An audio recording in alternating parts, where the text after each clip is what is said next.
Will you call the roll, please? Commissioner Caballero, understand she may be coming later. She'll be here shortly. Commissioner Feinbaum. Here. Commissioner Gibson. Here. Commissioner Hamilton. Here. Commissioner Herbert. Here. Commissioner Nichols. Here. Commissioner Pickett. Here. You have a quorum. Thank you, Mr. Coley. The minutes were previously sent to you. Are there any discussions or corrections needed? Hearing- Motion to approve. Do I have a Second. second? Great. All in favor? All right, the minutes are approved. There's no other official action for the board today. Before we adjourn the board meeting and begin the budget workshop, are there any other business or comments from the commissioners?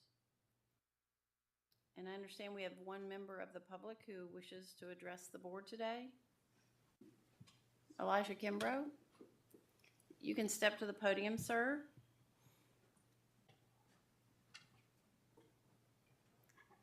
Thank you for being here. You have 5 minutes for your comments. There will be a timer on the screen to let you know how your time is going, so you can proceed. Yes, ma'am. Thank you, ladies and gentlemen, for allowing me to come here this morning and speak of my concern that I have. I have an issue. My name is Elijah Kimbrough. I live at 2929 Windsock Lane here in Knoxville, Tennessee. I've always lived here, pretty much in the same area. I do have another residence out in the area as well, but this is my primary house, and I moved back into the house to stay here in Knoxville back in 2014. I bought the house in 2005. I am the second owner of the house. The first owner was in the house for less than a year. He's probably, I think it's about 6 to 7 months. He had to move out because he ended up getting a job as a firefighter down west. And so he sold the house, I bought the house, and I've had it ever since. Someone has always been living in it. If it's not myself, my mother was living in it. Over the last several years, I've been having a problem. Every now and then I would get this sewer gas, very strong odor coming through my house, and we're not sure where it's coming from. We can even smell it when we're standing outside in the front yard. And I have found out that some of my other neighbors have been experiencing this same situation.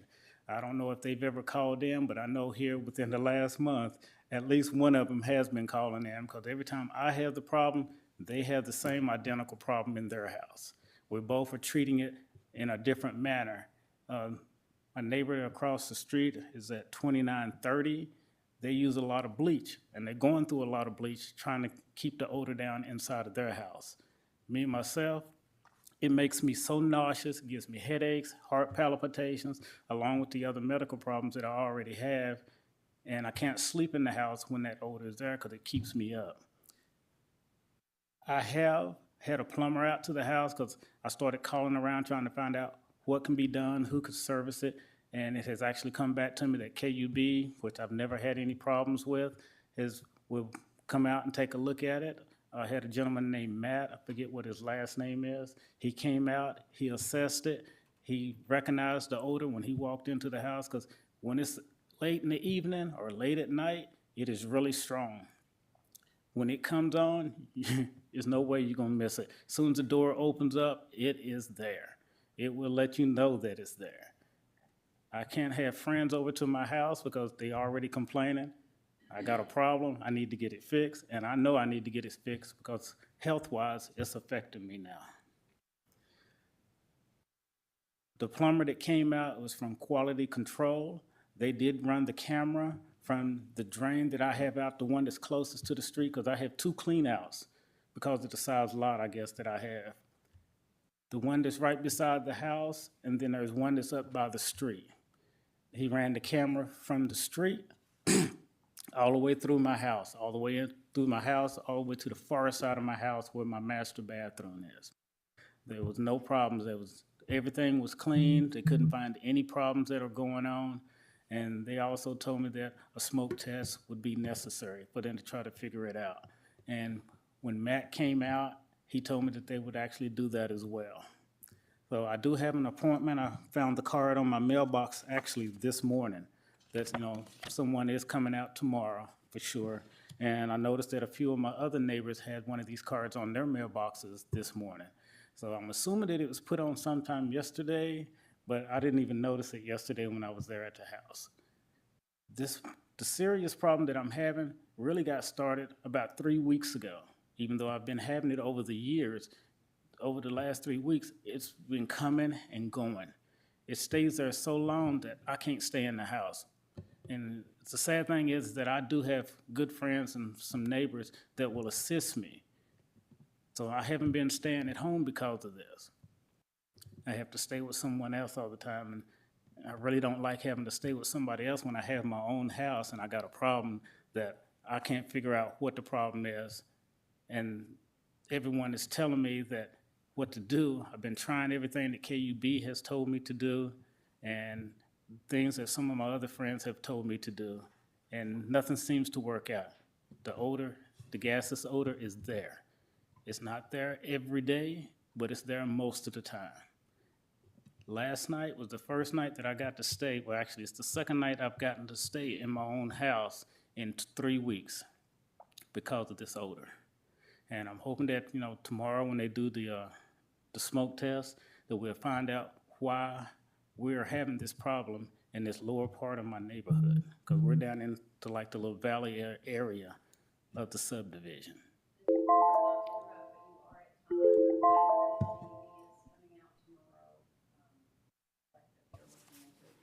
Yeah, I'll echo that. I'm sorry, Mr. Kimbrough, you're going through this. We're going to figure this thing out and work with you on that. So I'm committed to that. Our folks, you got the notice, but we're committed to get this. That's unusual, and what you're describing is not normal. So obviously something's happened, and we need to figure out what's going on and get with you on that. So we'll look forward to meeting you with our folks tomorrow and figuring this thing out and getting some answers. So we'll be in touch with you a lot the next few days. Yes, sir. So, Thank you, sir. Thank you for coming. I appreciate y'all giving me the time this morning. Thank you. Have a good weekend. The board meeting is adjourned. We will now begin the budget workshop.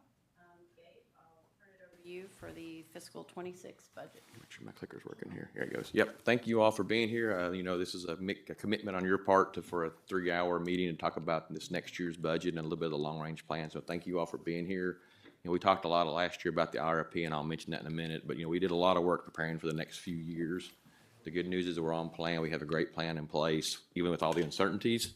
And so we'll give you a lot of detail about those things. And obviously ask good questions. You all are really getting good at asking the tough questions. We got people here that are experts in their areas to answer those questions. So feel free, as always, to jump in there when needed and say hey. So I appreciate you all being here for that. A little bit about, before I begin, we always start with our blueprint. Everything we do at KUB looks at this and just acts as our guidepost to what we need to be doing. And so as we develop projects, we develop needs, we develop programs, we make sure these are being met, our values are being touched by all of our customers and our folks that work here. And so we think it reflects really strongly. You'll see a lot of data that shows what we're doing is the right thing, continue what we're doing, and that we'll keep making our system stronger every day. So this is still used every meeting we have throughout KUB for a lot of things. Before I begin, as far as next year, let's get a real quick high-level recap of this past year. We've had another award-winning performance this year. We received 12 awards, 12 new awards this year that speaks to all of our utilities and our employees. I'll talk about that a little bit later on today. We have some achievements operationally. As you know, we have our largest project in the water system history going on right now, and it's 80%, 90% done. We'll be finished this fall. So it'll be a big, massive project to get more filter and capacity at our plants. And so we're really excited about that, and it's coming along really, really well. I'm excited about it. We did get a $5 million grant for funding on our gas system. Yes, we don't know where it's, if you ask, we don't know where it's at just yet because everything's kind of in that pausing, but we think we're going to still get it. It's just now we got to figure out the details of that, but it helps fund a major gas initiative for us, and you'll hear about it from Doug here in a minute. And of course, Hurricane Helene. I never thought we'd talk about a hurricane in Knoxville, but obviously what hit Western North Carolina and Upper East Tennessee had an effect on us. Something we'd never seen before, and our folks responded tremendously well. We talked about that a few months ago, but that was one of those, never thought you'd see moments, and it was, handled very well by our folks. What you also see in this presentation is some updates on things that are going on in the world that are affecting us. I'll talk about those on the next slide, but, there's a lot of uncertainty right now, and we're trying to brace for that.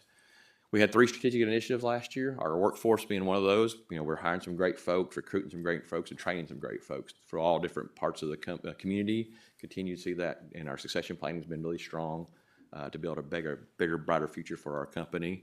You'll hear a lot about fiber. We've talked about it a lot. It's going great. Sum it up right there. It's moving along.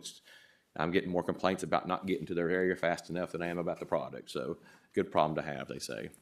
In our grid modernization, you'll see a lot of great stats where it's showing the fruits of its labor, a lot of minutes being saved, a lot of outages being eliminated, and that's just been a great program. As we follow the fiber, it continues to grow every day. So it's going to be it's showing strong dividend returns really quickly.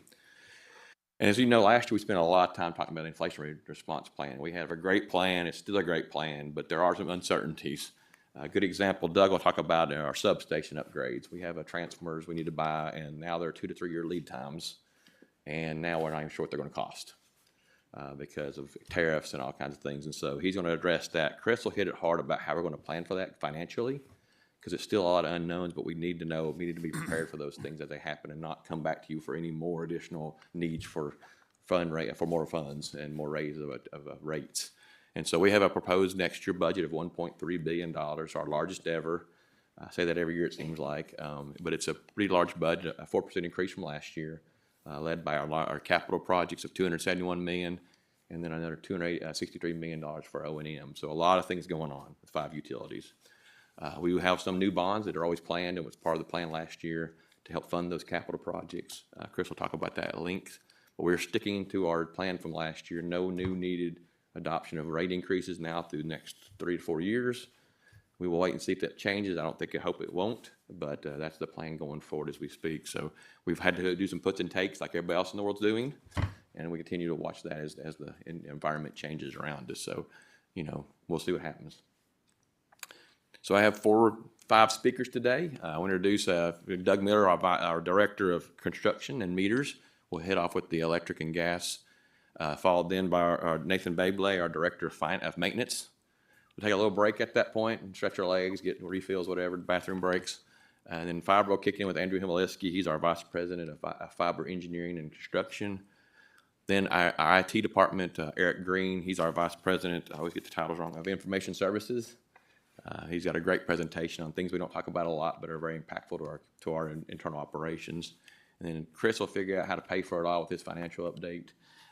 Vice President of Finance, and this is a big change. It's not Mark Walker talking about this year. So, I mean, this is a big deal today. So, Chris has got big shoes to fill, and Celeste, I expect you to drill him pretty hard. So, yeah, that's what I thought. So anyway, you'll have a break, so get ready for it. But that's the presentation day. As always, ask questions, and we appreciate you all being here and being a part of what we do to make this community better. And I'll turn it over to Doug to kick us off. Sure. Thank you, Gabe. Good morning, Commissioners. We've got a lot of ground to cover with all 5 utilities, so we'll go ahead and jump right into the Electric Division Long-Range Plan highlights here. So this is a slide most of you are familiar with. It's an overview of our KUB electric system. We've added about 4,000 customers since this time last year, so we're now over 222,000 customers. We do have 10 TVA in-feed substations now, with the addition of our latest in-feed, Western Avenue, that I'm sure you recall was brought on back last fiscal year. 64 substations, and although KUB hasn't set a system peak in 2025, we did in 24 there, as you can see. TVA did set a system peak back in January of this year, over 35,000 megawatts, and that just continues to underscore the growth and demand on our electric grid today. So here are the primary programs and assets that we'll be talking about today: substations, transmission and distribution, and we'll spend quite a bit of time on grid modernization. And those primary investments are highlighted there to your right. One thing I want to point out is that modernizing our grid is about half of our budget over the next 5 years. So let's jump right into substations. Substations are arguably the most critical asset on our electric system. You can see there that we started Century 2 refurbishments back in 2012. So all the stations you see highlighted in purple are complete. So tremendous progress there. As our pasture fields become subdivisions with hundreds of homes and commercial spaces, we need to add capacity from time to time. So you'll see there we're adding capacity to 7 of our substations in that period. And then I also want to mention that we're have Century 2 refurbishments coming up on 3 of our legacy TVA infeeds. So these infeeds are critical to our electric system. We didn't push these infeeds out by choice, but until Western Avenue came online, we weren't able to tackle some of these older legacy infeeds. So you could say Western Avenue was kind of a prerequisite for us to be able to tackle these stations. We have 2 new distribution stations in the plan, and Halls and Rays Gap. They're highlighted on the map there in green. Rays Gap is in the Seymour area. And then as Gabe mentioned, we want to highlight our substation transformer replacement program, and I'll talk about that here in just a moment. So let's look specifically at the projects coming up for FY26. As I mentioned before, West Hills is our 1 TVA infeed that we plan to perform a Century 2 refurbishment on. West Hills sits right there off Middlebrook Pike. And West Hills, like all of our TVA infeeds, will feed other distribution stations. So, for example, when we talk about the criticality of our infeeds, West Hills will feed 4 distribution stations and about 25,000 customers. So just one word on West Hills, we all remember Winter Storm Elliott back when TVA initiated the rolling blackouts. And when things got critical, TVA calls our System Operations Center, and the first station that they asked for was West Hills to shed load or to drop. And that's just a testament of how heavily loaded this station is here on Middlebrook Pike. Also in 26, Hall substation build. The original Hall substation was decommissioned around 2000, 2001. I remember that station well. It was our last wooden station on our distribution electric system. Very similar to the picture you see there in the lower right. It was a small station, and when we decommissioned, we moved that load over to Crippen Road, which 25 years ago was a new station at the time. We kept that property in anticipation of continued growth and capacity, and here we are 25 years later. We'll be putting a new station back there in the same location, there in the 5500 block of Emory Road. And then lastly, I want to highlight one other project for FY26 where we're replacing a failed transformer at our Coster Shop station. You may have seen Coster Shop. You can see it from 275 there in the Tennessee Avenue area. Coster Shop got its original name from the Coster Shop railroad switching yards that used to be in that area back years ago. So we're replacing one of our oldest substation transformers there, 70 years old. It has served us very well.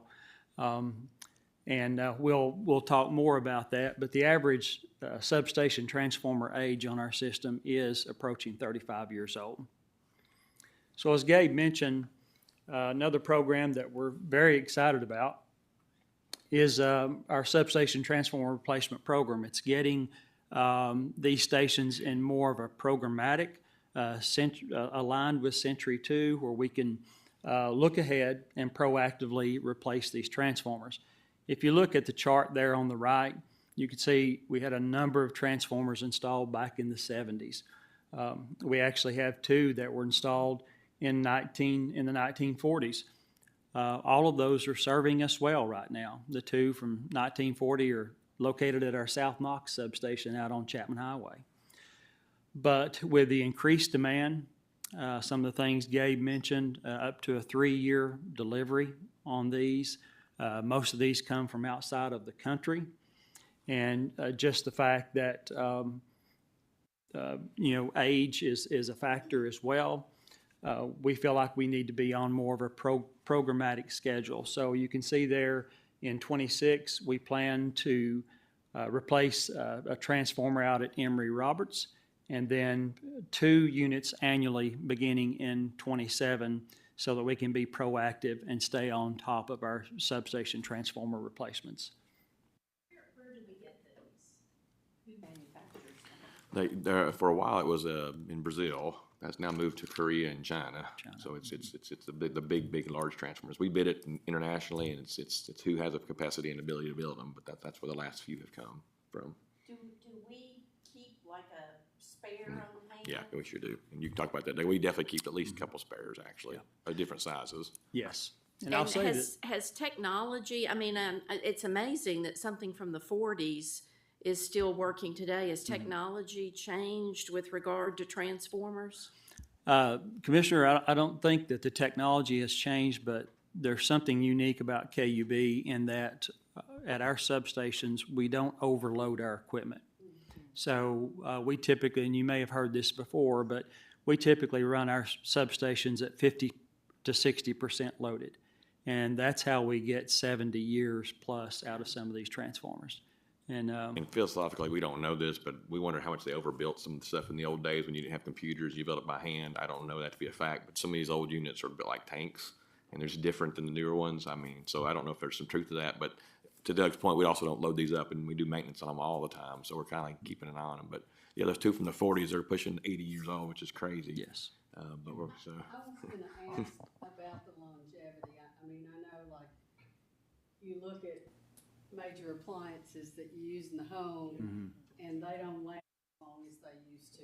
I don't know if you have enough age on some of these newer transformers to know whether or not you can, with good maintenance and with not overloading them, get the same life out of them. Do you, if you don't have really enough time to know, do you? I don't think we have enough data. I think we're doing a really good job at trying to keep an eye on it, but time will tell. Gotcha. Yeah. I yeah, will say that the members of our engineering team will go while the testing is taking place on the new transformers, wherever it may be, and they witness that testing to make sure that we're getting a good quality product before it's shipped our way. Yep. Okay. So let's move from substations to our 69,000 volt transmission system. So you may have heard before that this is really the backbone of our system. So this connects all of our substations together. All of the black dots you see on there indicate a substation, and you can see the tremendous progress that has been made already. All of the lines in purple there have been rebuilt. We have 8 miles projected for this coming year. We'll complete 8 miles this year. And the projected lines are also listed there in yellow. So when our line crews rebuild these lines, certainly they replace the old wooden poles with steel structures, 95 to 105 feet tall. We also bundle the conductor there. So instead of pulling in 3 brand new conductors, we pull in 6. And that basically gives us twice the current carrying capacity between those stations. So as we need to take critical stations offline, like West Hills that I just mentioned, or North Knox is another one in the plan that serves 36,000 customers, we have some resiliency and capacity and flexibility to move that load around. And then lastly, when we're rebuilding these lines, we've got KUB high-speed fiber. So some of you have seen this before. So the very top line on our transmission system is the optical ground wire KUB fiber. And you can say this is one of the first steps of getting KUB fiber into our communities. We use this fiber to light up the fiber huts, and then from there, we go out into the distribution system. So Andrew will talk more about that a little bit later. But looking to complete this project in FY35, and that will be a huge accomplishment to have that backbone solid and complete in FY35. Okay. So let's move from the high voltage lines that connect our substations together to the poles and wires that are in front of your home or behind your home, our distribution system. We operate at 13,000 volts, and replacing bad poles really bolsters the reliability of our overhead distribution system, and we've been doing that since 2012, 2013. We are slowly increasing, getting back up to 2,000 poles per year. And it's very rare that our poles today will just blow over due to high straight line winds or fall over due to rot. And that's attributed really to this program here on pole replacement. Back in 2011, we had our largest storm event still on record. We had 151 distribution poles on the ground. We had 138 transformers on the ground. And fortunately, we don't see a lot of that today. Not to say that our system is, completely wind-proof in situations like that, but most of our broken poles come from trees that fall on the line or motor vehicle accidents today, okay? So I also want to mention the 13 kV line projects that are coming up for the fiscal year. You can see those areas there. We've got some also streetscape projects coming up with the city of Knox. So again, as we talk about our pasture fields becoming subdivisions, it's not only increasing capacity at the substation, it's also increasing capacity out there on the distribution lines as well to be able to carry the load. I will say that we call these reconduct projects. It's not just reconduct. We usually rebuild the entire line. And let me say that this is the most hazardous work that your line workers will perform. So in order to keep our customers in service, they'll take the old wire and line and they'll lay it out on layout arms. They'll set new poles in between those energized conductors, and then they'll build that new three-phase line right on top.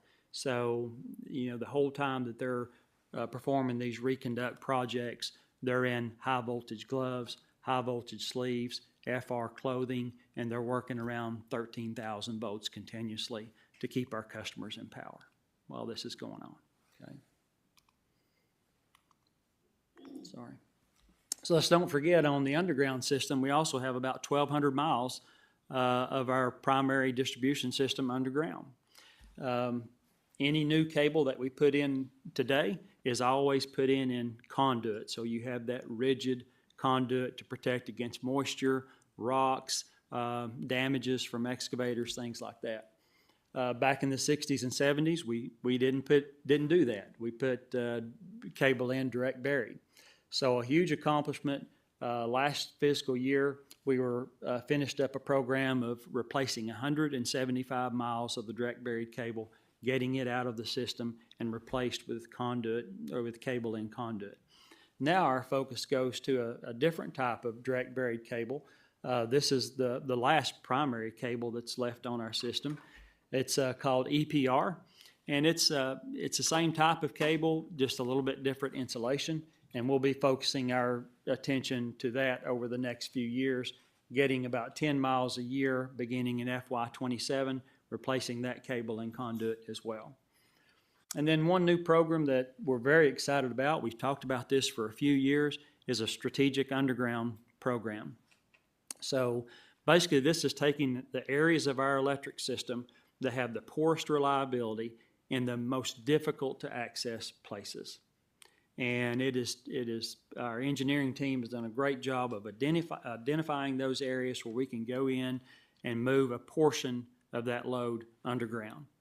And we feel like that it's going to increase our reliability overall. It's certainly going to be a system improvement for us because some of these lines are feed-throughs. So they don't just feed a neighborhood, they feed through this terrible area with vegetation and difficult to access and feed other areas beyond.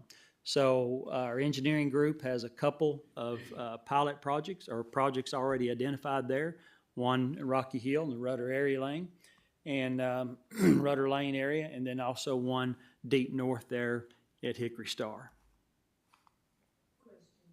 Yes. Are we seeing that most new construction is the direct bury? You're talking about changing Yes. land to subdivisions? Yes. We rarely see new subdivisions go in with overhead conductors. Okay. Yeah. Most new developments now are underground. Yes. Okay, so my last topic here, and hang out here just a few minutes, is grid modernization.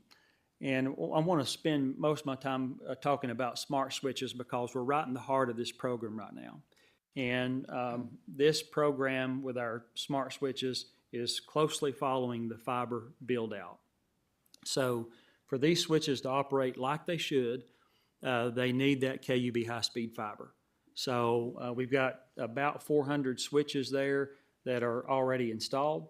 Our end goal is to be at 1,200 switches, and you can see there that we've already avoided 29.5 million minutes of customer interruption with these switches.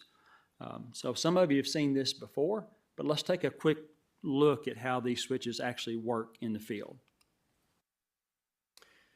So this is a typical scenario today, and this is how a large portion of our electric system is still built today.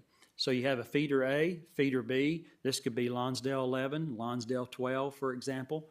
You have 1,500 customers on each, and a normal open point. That red switch there is a normal open point between those two circuits. Right now, everyone's power is on. So we have a fault. If you look at the yellow triangle, we'll say a tree is fallen right there on that three-phase distribution line.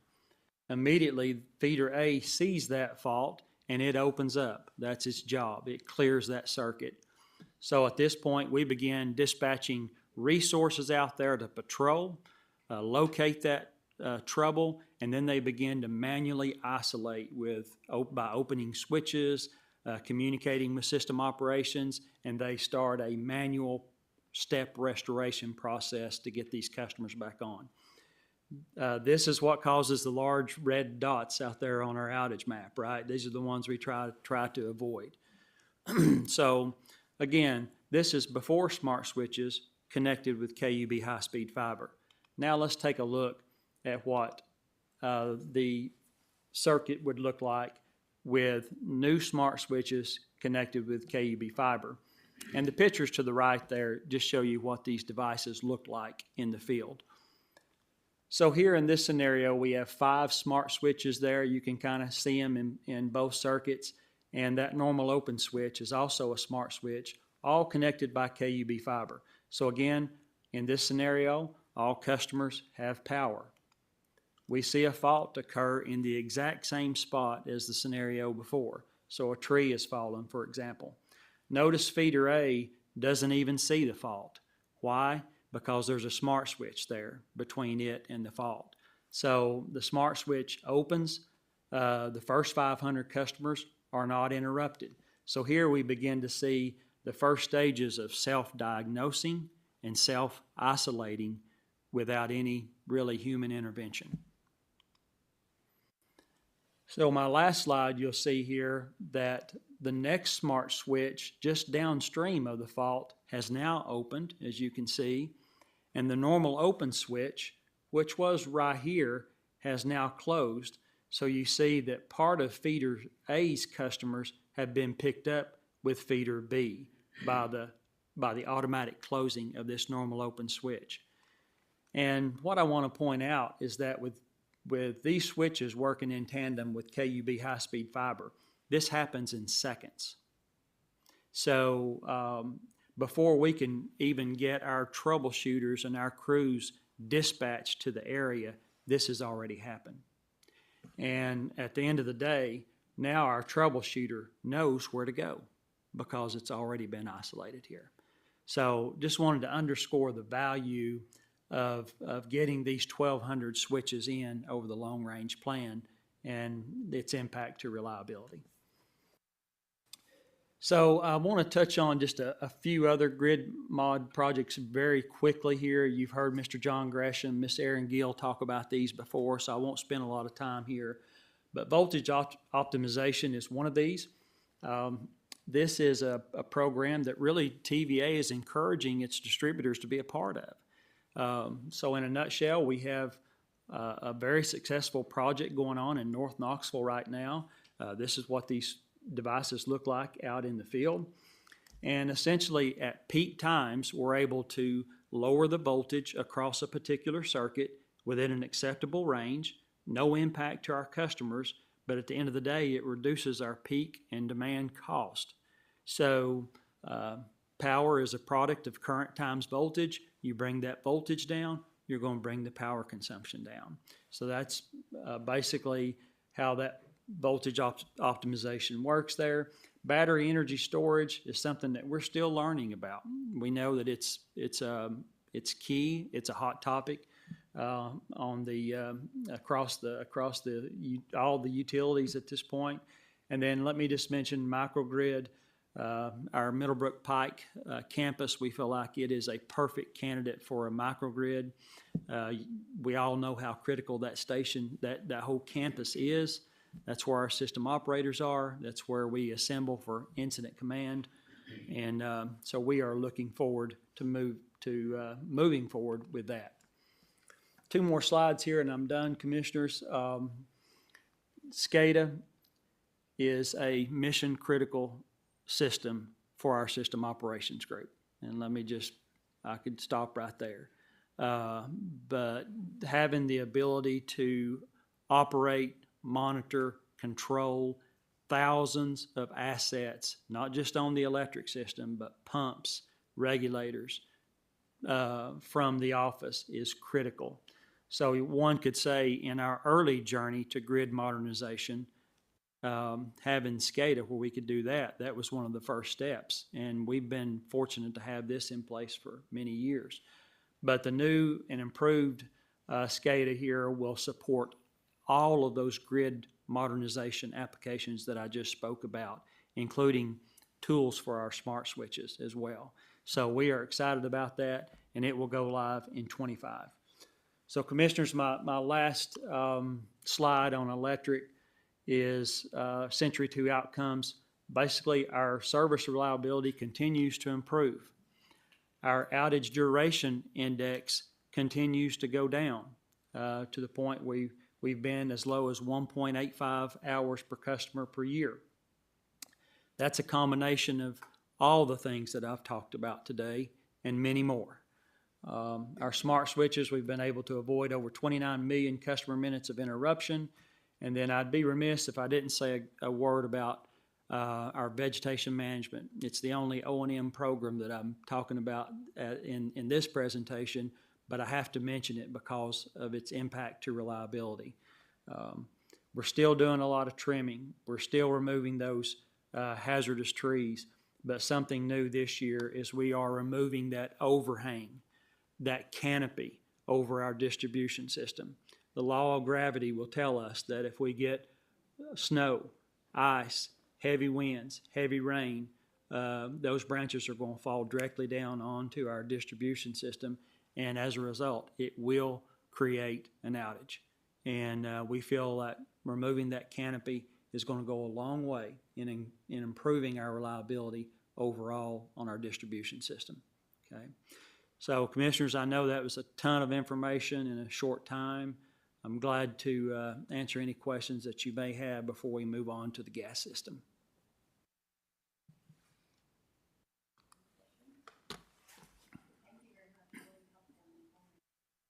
Okay, great. All right. So to keep us on track, let's go ahead and move quickly to the natural gas system here.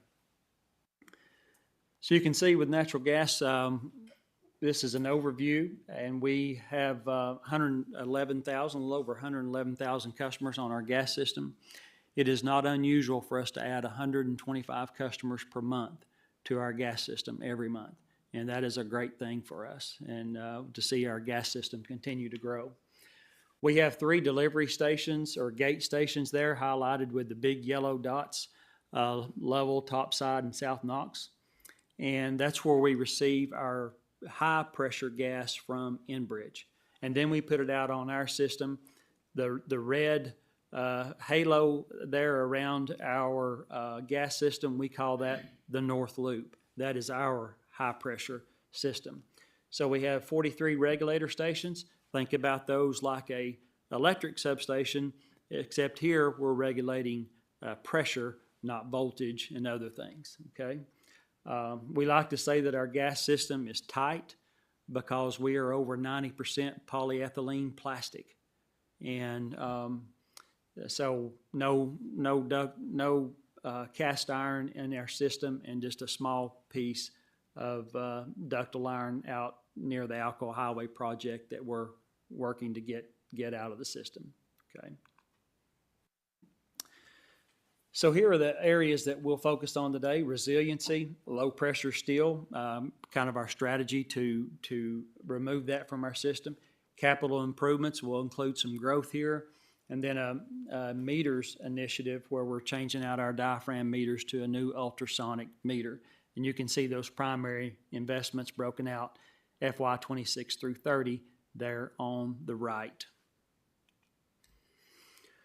So let's start with resiliency. Sometimes we call these loops or backfeeds. So for the next few years, we are focusing on those areas of our gas system where a single damage or a dig-in could result in hundreds of our gas customers being without service. So with a loop, we can greatly reduce those outages for our customers. You can see that we've completed 27 of those projects already. We've got 2 projects coming up this fiscal year that will protect another 800 of our customers. And you may ask, why is that important? And Commissioner Herbert and others that have heard this before, but when we lose positive pressure on the gas system, we have to visit every home twice. So once to go out and shut the gas off. Then we make the repair where the dig-in or whatever has occurred. And then we flood the field with qualified resources to go back and meet up with the customer, turn the gas back on, purge the air from the line, and then relight every pilot. So an outage on the gas system looks quite different than it does on the electric and water system, okay? It's labor intensive, very time consuming, not only for us, but also for our customers. So we're trying to avoid as much of that as we can with these loop feeds. And then we also have back feeds to underfed areas. These are areas where they're on a one-way feed, maybe in a critical area, or there could be a choke point. For example, we have 8-inch main on one side, 8-inch on the other, and maybe 4-inch in between. So we teamed up, both of our construction groups teamed up for a big project on Cumberland Avenue last year. You may remember that. And we're going back this coming year to eliminate a small section of 4-inch between Henley Street and 11th Street so that we have good flow all the way through downtown campus into Short West. Our East Bridge Loop, I'll mention quickly, is basically a loop feed into our East Bridge Industrial Park deep east, way up off Mine Road. And we'll talk more about East Bridge Loop because it's also going to dovetail in with potential growth areas deep east as well, not just for the industrial park, okay? So low pressure steel. You may recall last month, Ms. Jocelyn McInturf came and gave a presentation on DIMP, Distribution Integrity Management Program. So these are priorities on the gas system where we know our system, know the risk, and we begin to develop strategies to mitigate those risks. One of those was low pressure steel. You can see that we started out with 155 miles. We're down to 80 miles remaining now. It's not the steel itself that give us the trouble, but when we put this steel in back in the 60s and 70s, it came in 20-foot lengths. And at every point at 20 feet, you've got a coupling that puts that steel pipe together. Over time, and again, these, we're talking about pipe that's been in the ground for a number of years. Over time, these could develop small leaks.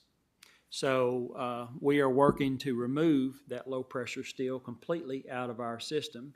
And in the meantime, we have a leak survey specifically for our low pressure steel because we know where all of it is, okay? So we isolate our low pressure steel in 3 categories, and subdivisions and neighborhoods, we usually bid that out, competitive bid. So for example, this current year, we were able to get into Village Green and Broad Acres. 2 of our largest subdivisions with this low pressure steel has now been converted to polyethylene pipe, okay? Big accomplishment there. The long line steel that you see in the middle there, that's typically handled by our in-house underground construction crews. And then the isolated short line steel, the challenge there is that it's just scattered here and there. We know where it's at, but there's small sections across our gas system that was put in many, many years ago. So we have a strategy to tackle that. And that's with a new maintenance crew that we're bringing on in FY '26. And this crew basically will have two priorities. Number one is to work in an area-focused approach, like you see there on the slide, where they will go into a particular area and they will eliminate and replace all the short line steel in that area, as well as other dent priorities that have been identified in that area.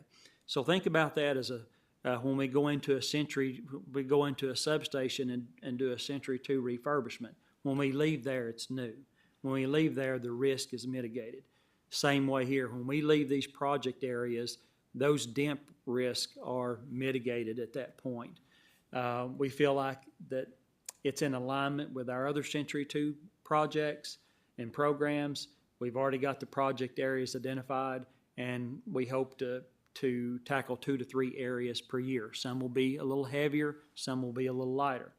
The second priority that this new crew will do when they're not working in these project areas, or they could break off and do some of this work, is unlocatable gas assets.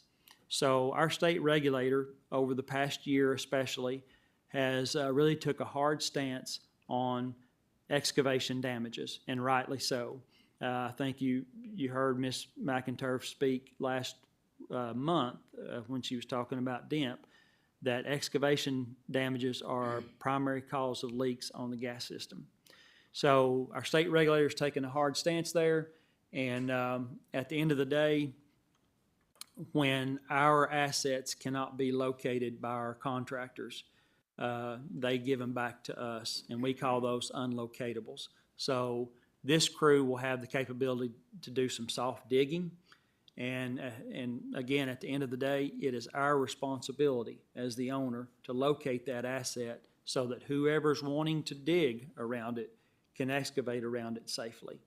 So that's the two priorities for this new crew, and we're excited about the replacement strategy, because we do feel like it accelerates our dent priorities on 2 fronts. Okay. Just a couple other low pressure steel projects coming up. Middlebrook Pike, I've mentioned Harmon Road before. It's originally a loop project, but we're also removing 2 miles of steel with that particular project. And then you see we have steel replacement projects in line for 27. And as Gabe mentioned, we feel like everything will be complete for our PHMSA grant. And at the end of the day, we plan to take that $5 million reimbursable grant to remove 10 miles of low-pressure steel out of our system. And we'll start with these 3 areas right here. Quickly on our high-pressure system, East Bridge Loop, as I said, I would come back to that.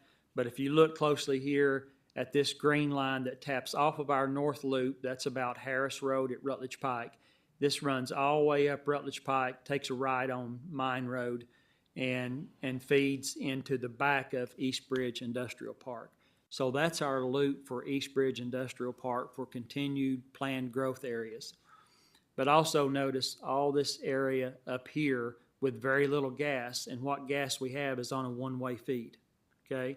So we'll be able to tap off this 12-inch line that's brand new and come back in here and circle back around and take care of additional customers and growth as needed. Okay, so East Bridge Loop is serving 2 very important purposes for us here. That's the longest extension that we've done outside of the North Loop, by the way. And then I'll just touch on Knox Lateral quickly. It's our oldest pipe on the KUB system. I think you all may have heard that before. Put in 1951. This pipe was put in before the interstates came through Knoxville. This pipe was put in before many of the homes were built around it. But our plan is to upgrade from 12 to 16. There'll be a lot of community involvement because there will be community impact here, but it's will not start until that 28-30 time frame. So you'll hear much more about it. Just a couple pictures here of the East Bridge Loop project. Again, As we get closer to the mine and Mascot, you can see we run into a lot of rock. So, but that's just a picture of them running that back feed into East Bridge Industrial Park.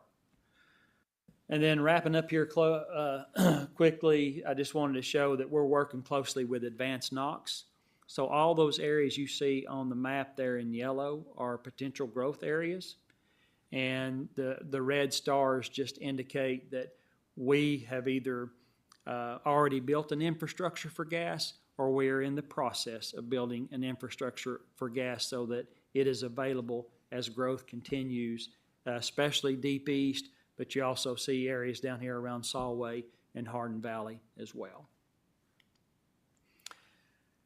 And my next to last slide here is a meter initiative, and this is a Sonics IQ ultrasonic meter.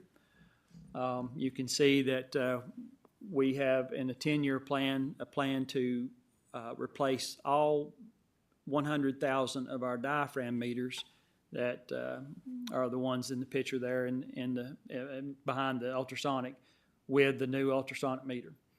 So a lot of benefits here from a safety standpoint, from a data analytics standpoint that simply our diaphragm meter cannot provide.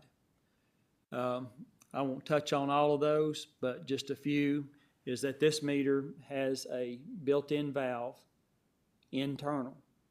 So, for example, first responder needs to approach a house that there may be a house fire there, and he wants this meter shut off, but he don't need to get close to the house. We can shut that meter off remotely. There's also some automatic features here too. If inlet pressure was to get above a certain threshold, it could shut off automatically. Again, the data, tamper, flow, air in the line, all of this is capable with the new ultrasonic meter. And let me just point out the chart on the lower right. This is actually one of our customers. We have about 100 of these out in the field right now, getting ready to start another pilot in May. But on our diaphragm meters, you can see that until the customer achieved 100 cubic feet, which is the 1 CCF there, the diaphragm meter could not send a reading. So you really didn't know how much you were using daily. When we exchanged to the Sonics IQ meter, you can see that now the customer is getting a reading every single day. And with the ultrasonic technology, this meter can read less than 1 cubic foot of gas going through. No moving parts, all ultrasonic, which is different from our diaphragm meters who have constant moving parts, you know, as they're measuring as it's measuring the gas. Okay. Of course, smaller footprint. Think about the gas meters downtown. This is about the size of a shoebox, weighs about 6 pounds compared to, you know, our diaphragm meters there. And then my last slide, Commissioners, Century 2 outcomes, again, just pipe replacement, metallic distribution continues, you know, we continue to reduce those. Again, we're cast iron free, small section of ductile iron. We will always have steel on our system, but low pressure steel is what we're trying to eliminate. High pressure steel is a necessity for our North Loop and our other high pressure applications. We feel like the replacement strategy with our new crew coming on next year is going to really accelerate our DENT priorities. And then we are continuing to eliminate those one-way feeds. Over 12,000 customers taken off of one-way feeds already. So, Commissioners, thank you for your time. I'm glad to answer any questions you may have from the electric or the gas division long-range plan. I just have one question. You talked about the low-pressure steel and the problem being the connectors. Yes, ma'am. What's the length at which you have connectors on the high-pressure steel, and how does it differ from the connectors? Yes. Great question, Commissioner Hamilton. And the high-pressure steel is depends on the length of the pipe. They're typically 40 feet or longer. And those connections are made with a permanent weld. Yeah, they're made with a permanent weld, no coupling or anything like this that you would ever see on high pressure.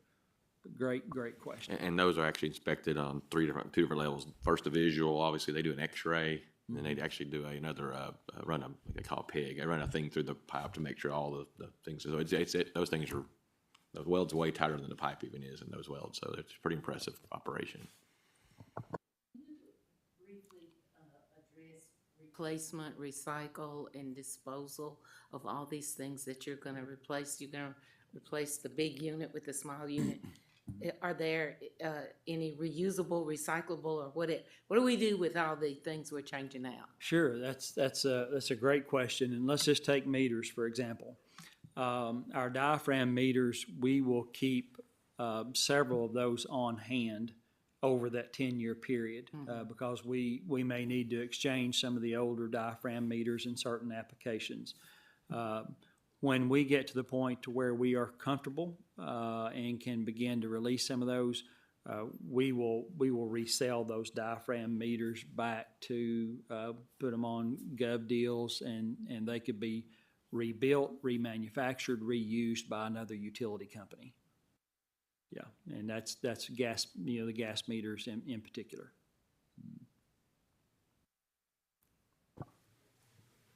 Thank you for your presentation. I just have one question, and apologies if I missed this. You talked about how on the electrical system, a lot of your big stations aren't run at 100%. Yes. I know some other gas companies are kind of running their gas at kind of maximum capacity at all times, which creates issues when there's high demand. Yes. Where are we in that sort of continuum of, maximizing the system versus leaving some room for when there's higher demand? Right. Well, specifically on the electric system, again, just to address that first, is we typically run our stations at about 50 to 60% loaded. Gives us a lot of flexibility and resiliency to be able to move load around. On the gas system, our distribution lines are at 60 pounds maximum allowable operating pressure. We're typically running our distribution system at 35 to 40 pounds at any given time. So we have the capacity to bump up if we need to on our distribution line.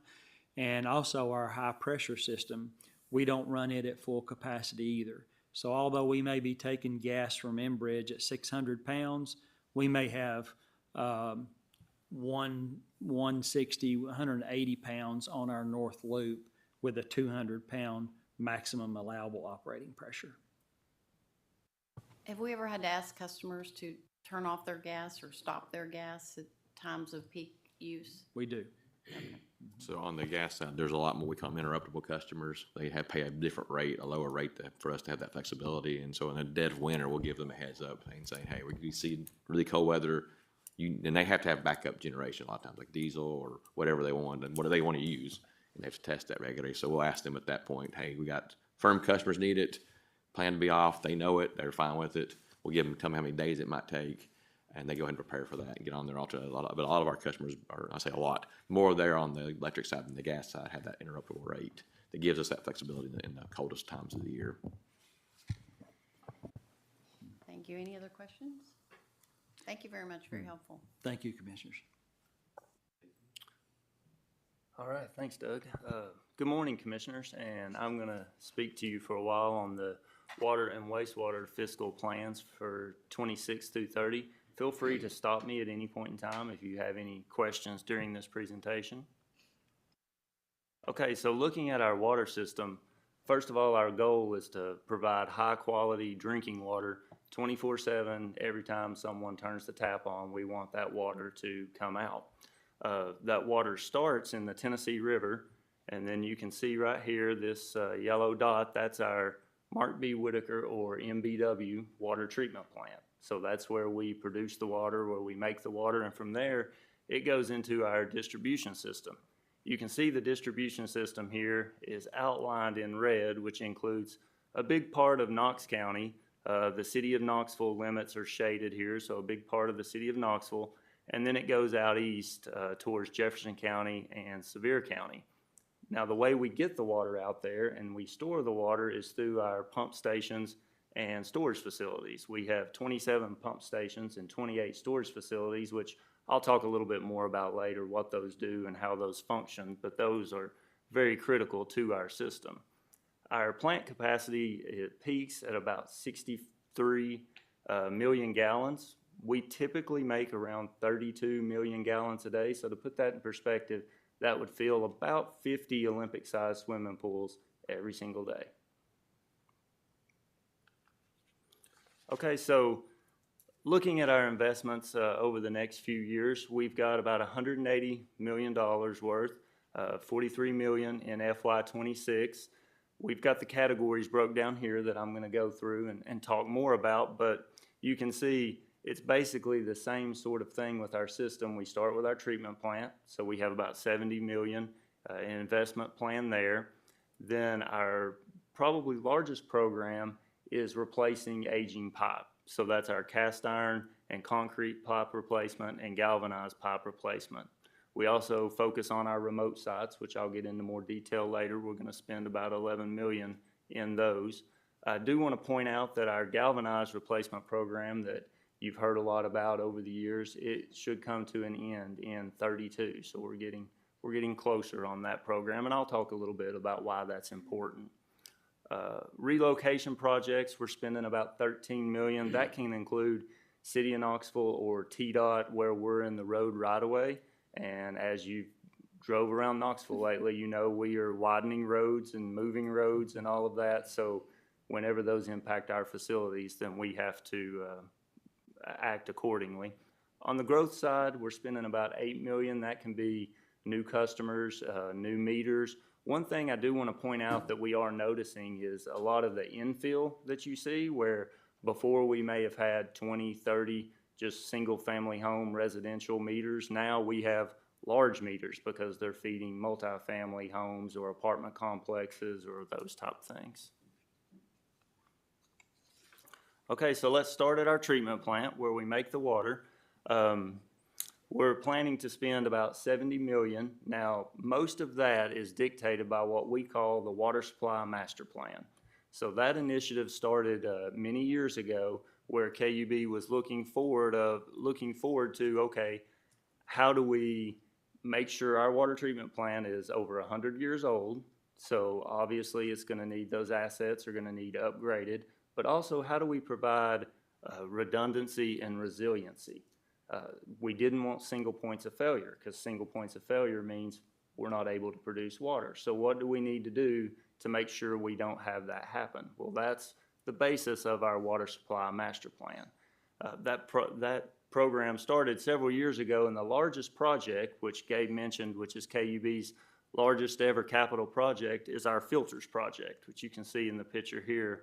It's under construction now. And that project has 6 new filters, and basically in water treatment, the filter is probably the most important part of the treatment process. So that's a big project for us that we're very excited to get completed, and it should complete in later this year. Also, some other upcoming projects for our water supply master plan. We're going to replace or update some electrical equipment. A lot of our electrical equipment is older, and it's time for it to be replaced. And then we're also going to add some new processes. That can include our clarifier, new low service pump station. What those things do is they build in redundancy for the processes at the plant in how we treat and make the water. All right, so let's talk about our distribution system. That's the pipes in the ground that supply the water to our customers. We have transmission mains and distribution mains. The way to think about that is our transmission mains are large pipes that move large volume of water, kind of like an interstate. So it's able to move big volumes. And then our distribution mains are smaller, and those provide water to specific neighborhoods and to our customers' homes. So that's like your local roads, your collector roads. So that's a good way to think about it. Some of our pipes in our system are over 125 years old.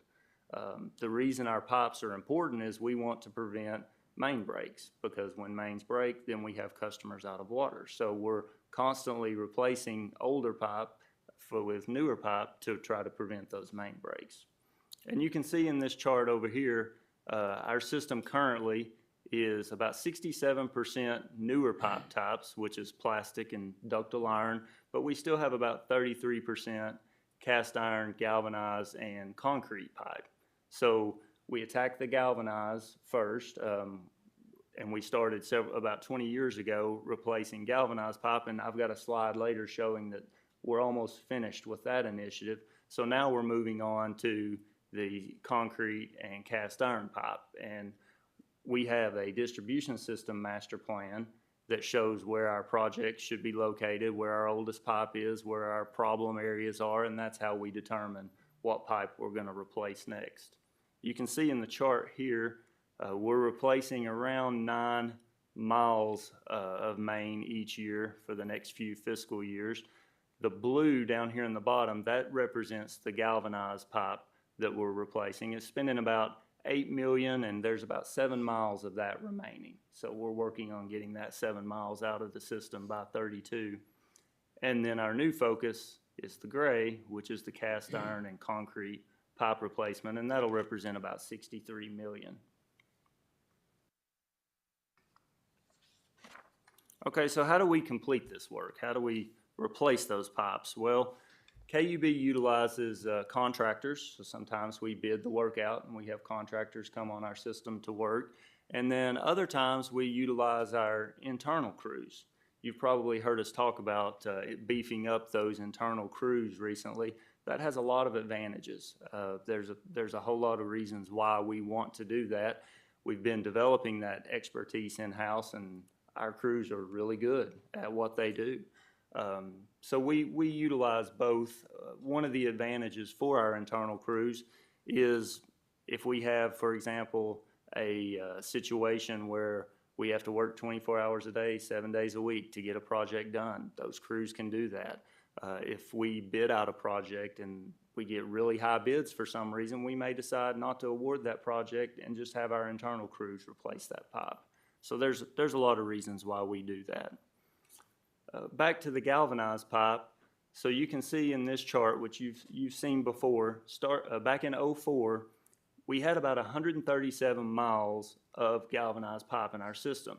That's only about 10%. We have a little over 1,400 miles in our system, so it wasn't a great percentage, but it actually represented 60% of our main breaks, which means that pipe broke a lot. So we attacked that pipe, getting it out of the system. You can see the downward trend as that pipe came out of the system. In 2024, we only had 8 miles left, and it represented about 3% of our main breaks. So we're seeing the results of us replacing that pipe. So one thing I did want to talk about when it comes to replacing the distribution pipe is that the prices continue to escalate. In the early 2020s, we were able to estimate, and our bid prices would show that about $150, $155 a linear foot is what it costs to replace main in our system. Well, when we went through the IRP process, we thought, well, due to price inflation and everything else, we want to build in some buffer to that. So we estimated about $200 a linear foot. Here recently, we have seen prices come back as high as $425 a linear foot. And this is not just a KUB problem, it's an industry problem. The water and wastewater industry is seeing these increases. There's several reasons for that. One of the reasons is there's a lot of work. There's a lot of federal money being pumped into communities to replace infrastructure, and when there's a lot of work, contractors typically price accordingly. So we're monitoring that and we're watching that. Just to give you an idea, here's some industry pricing trends for right after COVID. From the early 2020s, the CPI has increased 12%. General construction has seen about a 20% increase, but in the water and wastewater industry, the industrial building construction is what that's considered. we've seen a 35% increase. So because of that, we would like to average around 12 miles per year of pipe replacement. But as you saw on the previous chart, we're hovering around the 9-mile mark. And that is due to those prices that we're seeing. Now, we hope that that comes back in check in the future, but if it doesn't, we're prepared at that point to pivot or see what we need to make adjustments accordingly. One thing about our Century 2 program is it's a long-term investment. It's a long-term program, so it's going to ebb and flow over time. So we're not concerned about it yet, but we are monitoring it closely. So talking about that distribution system, wanted to point out some of our key projects that we'll be doing. You all may remember when Herschel Hall came and gave a presentation on the Boyd's Bridge project, where we had a transmission main fail under the Holston River, and we acted very quickly to replace that with a temporary line. Well, right now we're working on the permanent line. It's in the design and permitting phase, and we hope to go to construction soon to replace that critical transmission main at Boyd's Bridge. Some of the distribution system master plan projects I did want to mention are forks of the river. So we have a transmission main that serves our largest customer and a lot of industrial customers, and it also provides water to East Knox County in the eastern part of our system. We're building a redundant main going into that area so that we have a backup feed, and it'll increase reliability into that section of our distribution system.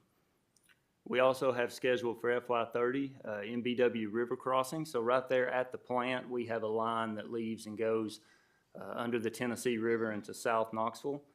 We actually have a couple of mains that go into South Knoxville, but this is one of the critical ones, and we're going to replace that main. It's time for that main to be upgraded. I did want to mention some of the system improvements that we have planned that's not necessarily replacing pipe, but that is we're spending about $6.6 million for replacing valves, replacing hydrants. Those are all critical assets to our water system. And then we spend some money with district metering, which what that is that is putting meters in our system so we know where water flows and how water flows across our system. So that's very important for us to be able to operate our system, is knowing how those things operate. We'll also be spending some money with pressure management. That's a very critical initiative that KUB has started, where the basis of it is to prevent main breaks. The higher pressure that you operate a main at, the more likely you are to have a failure at some point in the future. So we can actually go in and install different valves and do different things to lower the pressure in a certain area for our customers, and that can extend the life of the mains in that area. Okay, switching to remote sites. So what we call our remote sites in the water system are our tanks and pump stations. So the purpose of tanks is to store water, and the purpose of our pump stations is to move water through the system. So the tanks provide pressure for the customers, and the pumps move water through our system.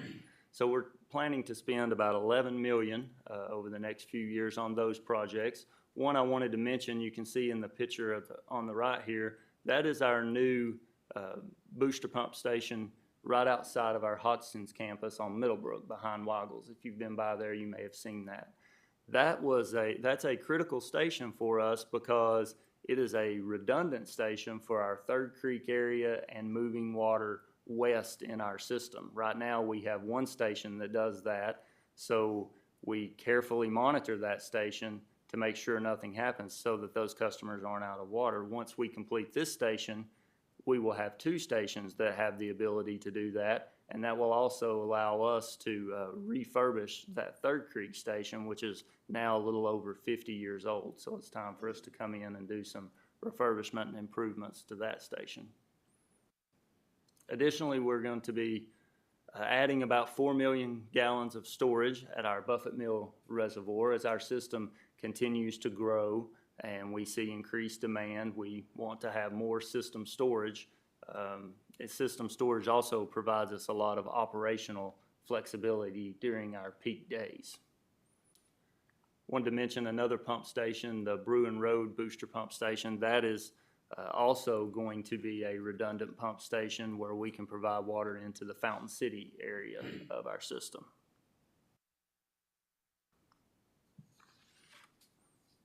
I wanted to spend just a few minutes talking about some of the technology that we are using. I'm a big fan of this technology. We are actually using drones on our water system for a lot of our projects. These two pictures on the right were taken by KUB's internal drone program for the Cumberland Avenue project, where we replaced a large transmission main on Cumberland Avenue. We're able to use these drones from the beginning of the project all the way to the end. So in the beginning of the project, they help us with planning and with laying out where we're going to put the new main, what utility conflicts we may have. They can help us with things like producing traffic control plans so that we know exactly how we're going to reroute traffic. They can help with that. Then during construction, they're especially critical that we can produce as-built and we can have photos and even live video of some of our critical tie-ins and our critical conflict points. So these are extremely important to our underground groups to be able to go back later and look at exactly how it was installed and where it's located. So wrapping up the water system, I wanted to mention some of the things that we're seeing because of our Century 2 investments. You can see we peaked right here in 2008 with 752 main breaks. We have reduced that by 55% since FY08. You can see a slight uptick here in 24. That uptick is due to the Arctic blast that we had in January. Anytime you get extremely cold weather over a long duration, we're going to have problems with our mains because of the ground shift of how much it freezes and thaws. Those hard freezes like that will definitely affect our mains. One thing I wanted to point out, the red on this chart represents the galvanized, and you can see as we've removed the galvanized, our main breaks have went down. So we almost have all that out. We'll have it out by 32, and now we're focusing on the concrete and the cast iron, which is the purple and the green here. That is our $63 million that we'll be investing in the distribution system.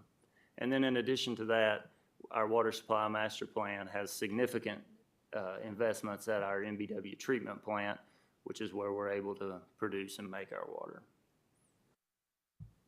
Any questions on the water system? All right. We'll now turn our attention to the wastewater division. So we have about 75,000 customers. You can see our wastewater system is outlined here in red. It includes most of the city of Knoxville. This basically looks green, but that is all of our mains. So that's where we have sewer. You can see some out east here where we think that's probably the next area to grow, is moving this direction. We have 4 treatment plants that are here, here, here. It's hard to see our treatment plants, but we have 4 total treatment plants on our system and 64 lift stations, which we'll get into a little bit more about what those are later.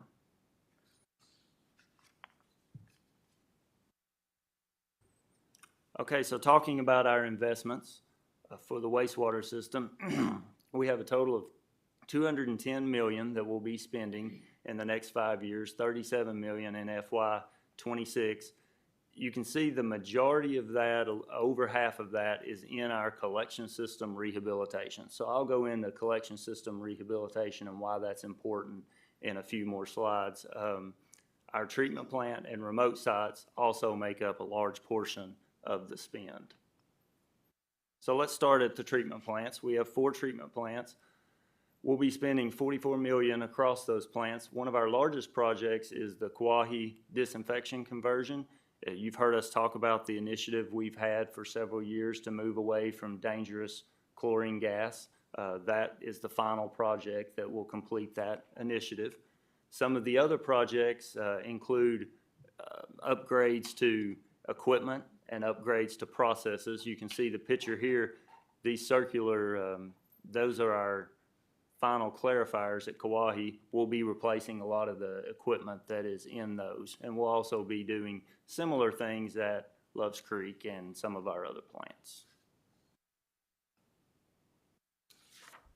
So our remote sites, on the remote site side, like I mentioned, we have 64 pump stations, and we work to identify which one of those need to be rehabilitated or replaced. One of our largest projects, is our Walker Springs pump station in Force Main, which Herschel Hall came recently and spoke with you about that project. And that project is going to take care of one of our largest overflows in the wastewater system. So we're looking forward to that project this year. These other projects, I wanted to mention Boyd's Bridge, which we've talked about. That transmission main actually took out one of our force mains in that area, so we have a temporary main right now. We'll be replacing that with a permanent force main. And then these other pump stations are mostly residential type areas where it's just time for us to upgrade and replace pumps and systems for those areas.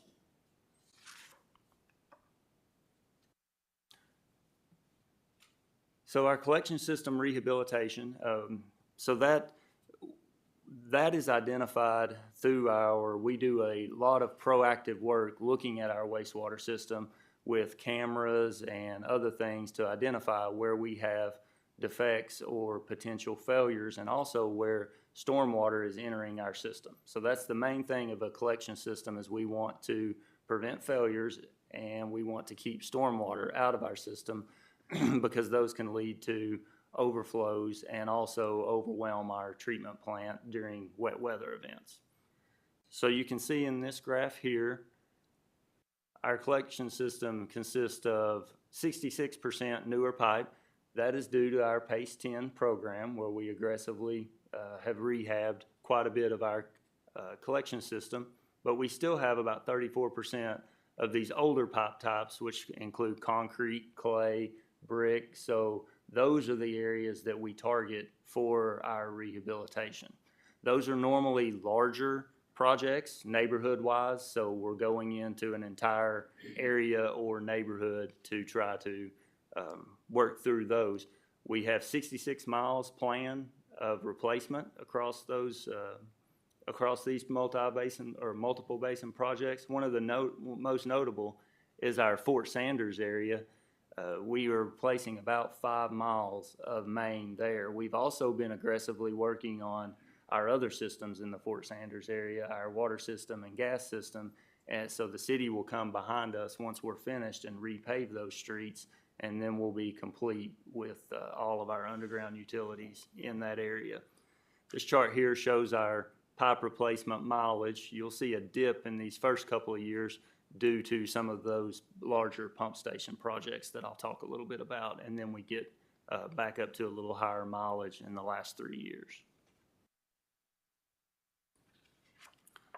Our short line program, so our mini basin program deals more with larger neighborhood type areas. Our short line program is where we go in and target, hey, we think we have a specific issue right here in this spot, so let's figure out what we need to do to fix that.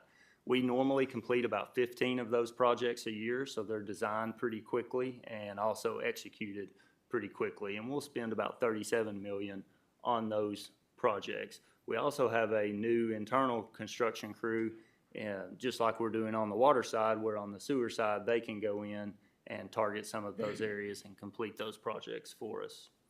I wanted to mention that there's several different programs that work together on our collection system. Our preventative maintenance program is where we are taking cameras, looking for defects, looking in our pipes to see where we need to do work, and that can identify projects for that short line program. Our blockage abatement program is where we know we may have problems in a particular area, so we proactively go in and flush those lines to keep them flowing. So that, plus our short line program and our main basin programs, are what keep our system going on the rehabilitation side for the collection system. So last slide, I wanted to mention some of our Century 2 outcomes. The main goal with a sewer system is you want to prevent overflows. And you can see since 2004, we've had an 80% reduction in overflows on our sewer system. The green are dry weather overflows. This could be caused by clogs or failures. These occur just on a sunny day. The blue are our wet weather, which are normally during rain events. So that's when we get a lot of storm water into our system that can create those overflows. Approximately a third of our collection system has been replaced since 2004, and we will continue to work through different areas of our system. So to wrap it up, we plan to spend quite a bit in O&M and our rehabilitation program while also working through our wastewater treatment plants and keeping those running to treat our wastewater. Any questions on the wastewater side? All right, thank you. Thank you, very helpful presentation. So now we will take a short break and, we'll come back at 20 till. Does that work? You saucy and fruity. I looked up at the clock after You did great. No, you did great. You did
All right, we will reconvene the meeting, and I'll turn it back over to Gabe.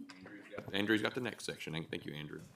Good morning, Commissioners. Morning. Excited to have another year behind us. It's been fast and furious for the fiber division. Blink of an eye, and another year's gone by. I wanted to start by taking a step back to this time last year and just talk about where we were. 1,400 miles of fiber were installed. We're really starting to make some good progress with the construction side, working with multiple contractors, really intentional on our communication on the underground construction side of things. About 8,500 customers this time last year.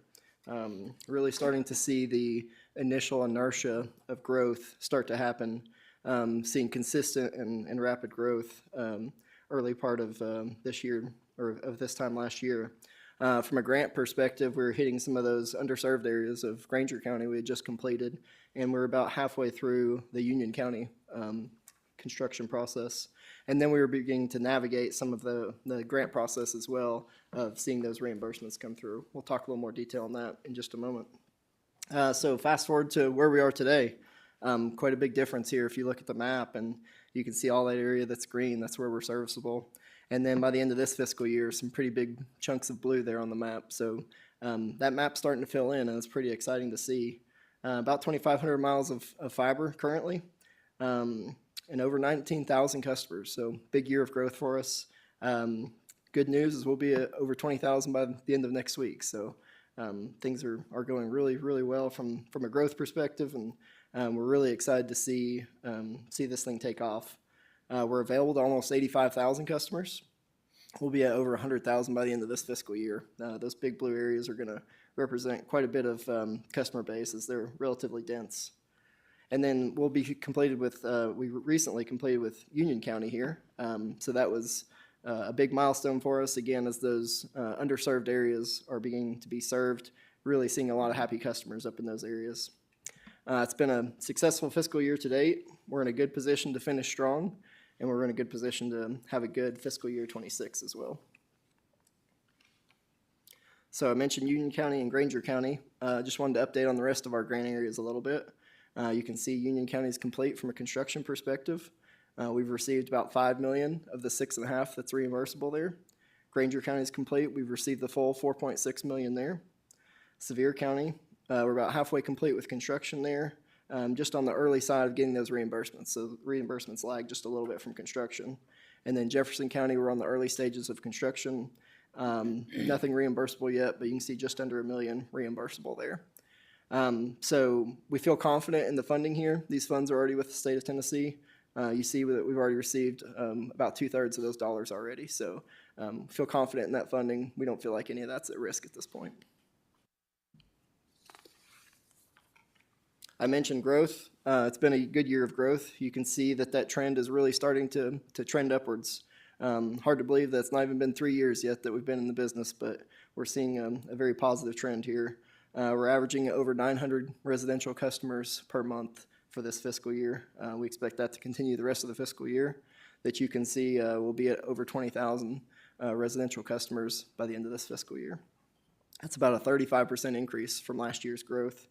We really accredit that to happy customers first and foremost, word of mouth, marketing strategy is solid. We just continue to see us become more of a proven provider and customer confidence as we grow in this space. Similar trends from a business perspective. We're adding over 50 business customers per month. That's about a 50% increase from last year. And the drivers there, again, similar customer satisfaction, also additional sales staff, and really just meeting businesses where they are and creating those custom solutions, helping have those conversations of meeting those needs. So I want to shift away from internet just a little bit and talk about the TV and phone. We are seeing a bit of a change in consumer behavior there. It's continually shifting. We see more customers not have the traditional TV boxes, or maybe not even a landline. You know, customers more and more comfortable with having just that cell phone as their primary method of phone. That market remains just ever changing. We're seeing less than what we would have expected. But again, if you look at the core of our business plan, it was really first and foremost the benefits to the electric grid, and then also those community needs from reliable internet across our service territory. So in this plan, we have reforecasted the TV and phone products, and that there's a net impact of about 3.7 million across the 5-year plan here. Chris will talk a little bit about more of that in the end here as he wraps up with financials. From a marketing perspective, we do take annual surveys. We feel very confident in where our marketing strategy is, so no major changes for fiscal year 26. One of the key factors that we continue to look at is really that unaided consideration. So in that survey, it's an open-ended question, excuse me, about, you know, who would you consider as an internet provider? And you can see KUB takes up a lot of space in this chart here. So we continue to have the advantage here. I think that continues to show that our marketing efforts are strong. We have the advantage here. And then I think we just need to continue to focus on conversion from consideration. So consideration is really the beginning of the end of moving them from being aware and knowledgeable of the product to moving them to taking the product. So in fiscal year 26, you'll see, like I said, the marketing focus stay consistent. So really those 3 main messages are superior product, fastest internet, and then local community focused. And you'll see examples of those advertising strategies in the pictures here. You'll see new updated versions of that. We won't stay with the same theme or the same products, but we'll stay with the same theme with new revisions of ideas on that, how to reinforce those messages.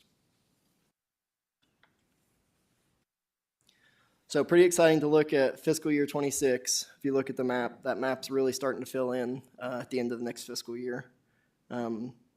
Installing over 700 miles of fiber, that'll put us a total of almost 3,700 miles. Will be available to an additional 19,000 customers. So it'll be available to around 134,000 customers at the end of next fiscal year. And then all grant areas will be complete. So because we're so close to the end of this thing, I thought I'd go ahead and take a look ahead to fiscal year 27. The end of this build is within this long-range plan.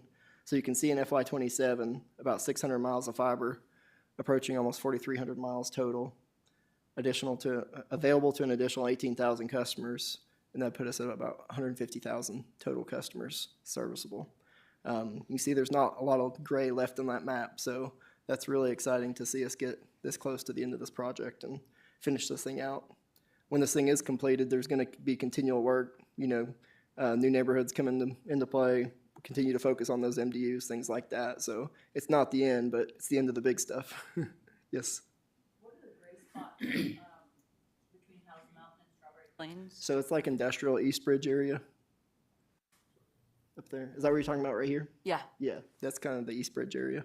Okay. Yep, so just the last remaining areas that were in part of the 7-year plan. So that'll happen in FY 28. Okay. Yes, Thank you. sorry. Any other questions? Great. I think you mentioned it earlier just now briefly, but like you said, once you fill in the gaps, your big plans, I know this about 2 or 3 years from now, but what would be some of your big strategic goals once you filled in the map? I'm just curious. Yeah, it'll continue to be focused on those MDUs as well as any new neighborhoods. And then no different than other utilities, there's going to be road projects, there's going to be other projects that require us to move and things like that. But state law allows us to serve within our service area. So really we can't grow outside of our service territory from that perspective. So we'll just continue to focus on growth of customer base and things like that. But from a construction perspective, it'll really be focused on new areas of development within our service territory, MDUs, things like that. And I'll add to that. He's right. He's spot on. One thing that Jamie and I talk about, and with Andrew a lot, is that consideration to conversion. A lot of folks know we do it. They just don't either. How do they get them to go take that next step? It's inconvenient for some folks. They don't. You're not home. So we're talking about things to say, okay, what would get it over the hump? Take our service. And so some people run contracts. We know that they wait for that contract to run out. There's all kinds of reasons. So we'll have to have new ways to reach out to folks because they'll hear from their neighbors how great it is. But what gets you to get off the pot and make the change is what I always say. So that's one of our goals going forward. So that's real fancy words I used there. I apologize. So good point. Some providers incentivize people to change over, but they also, in doing that, the message is how easy it is. because everything is so difficult to change, you know? So I hope we will consider, in marketing, including the ease or what kind of support will be when you're ready to change over. Absolutely. Something Commissioner Feinbaum brought up early on about, a lot of providers. I mean, we had a conversation about they buy you out of your contract, and you're dead on right that's what a lot of the providers do. We have resisted that just because of the fact that we want to be kind of fair dealers to all that consistent pricing and not kind of cut a deal here or there. And so our efforts are exactly where you're talking about, is making it as easy as possible to change. I've joked and said if they could write me a power of attorney, I'd just call for them. But we're going to try to do our best to get creative in that space, because you're exactly right. That seems to be consistently the number one issue. Well, yeah, I want to switch, but I don't want to take the time to call. I don't want to take off from work. So we're going to continue. We think our appointment window, instead of a window, it's an appointment, helps that. So we're going to pub that more to say it's really not this big half a day that you've got to take off work. It's just this period of time. But I definitely think, like Andrew was saying, as we go on and we gain more market share, as you will see, the competition has reacted. They've not gone away. We've got to get better and better and better in this space. So, Good questions. Thank you. Thank you. I have a quick question, or a couple comments.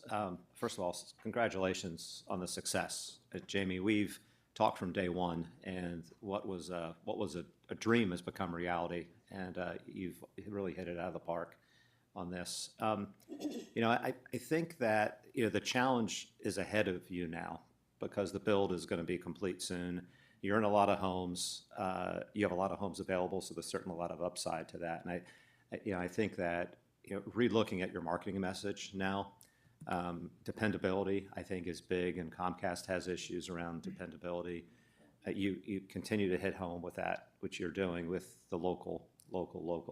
And then, everything I'm hearing from consumers who sign up for KUB and everything I'm reading, whether it's online or in some of the forums, people love KUB fiber, and they're just happy for an alternative that is not some of the bigger players in this. And I think just continue to get some of those testimonials, continue to talk about your dependability rate, your ease of switching is going to be critical to this, and finding those advocates and amplifying them.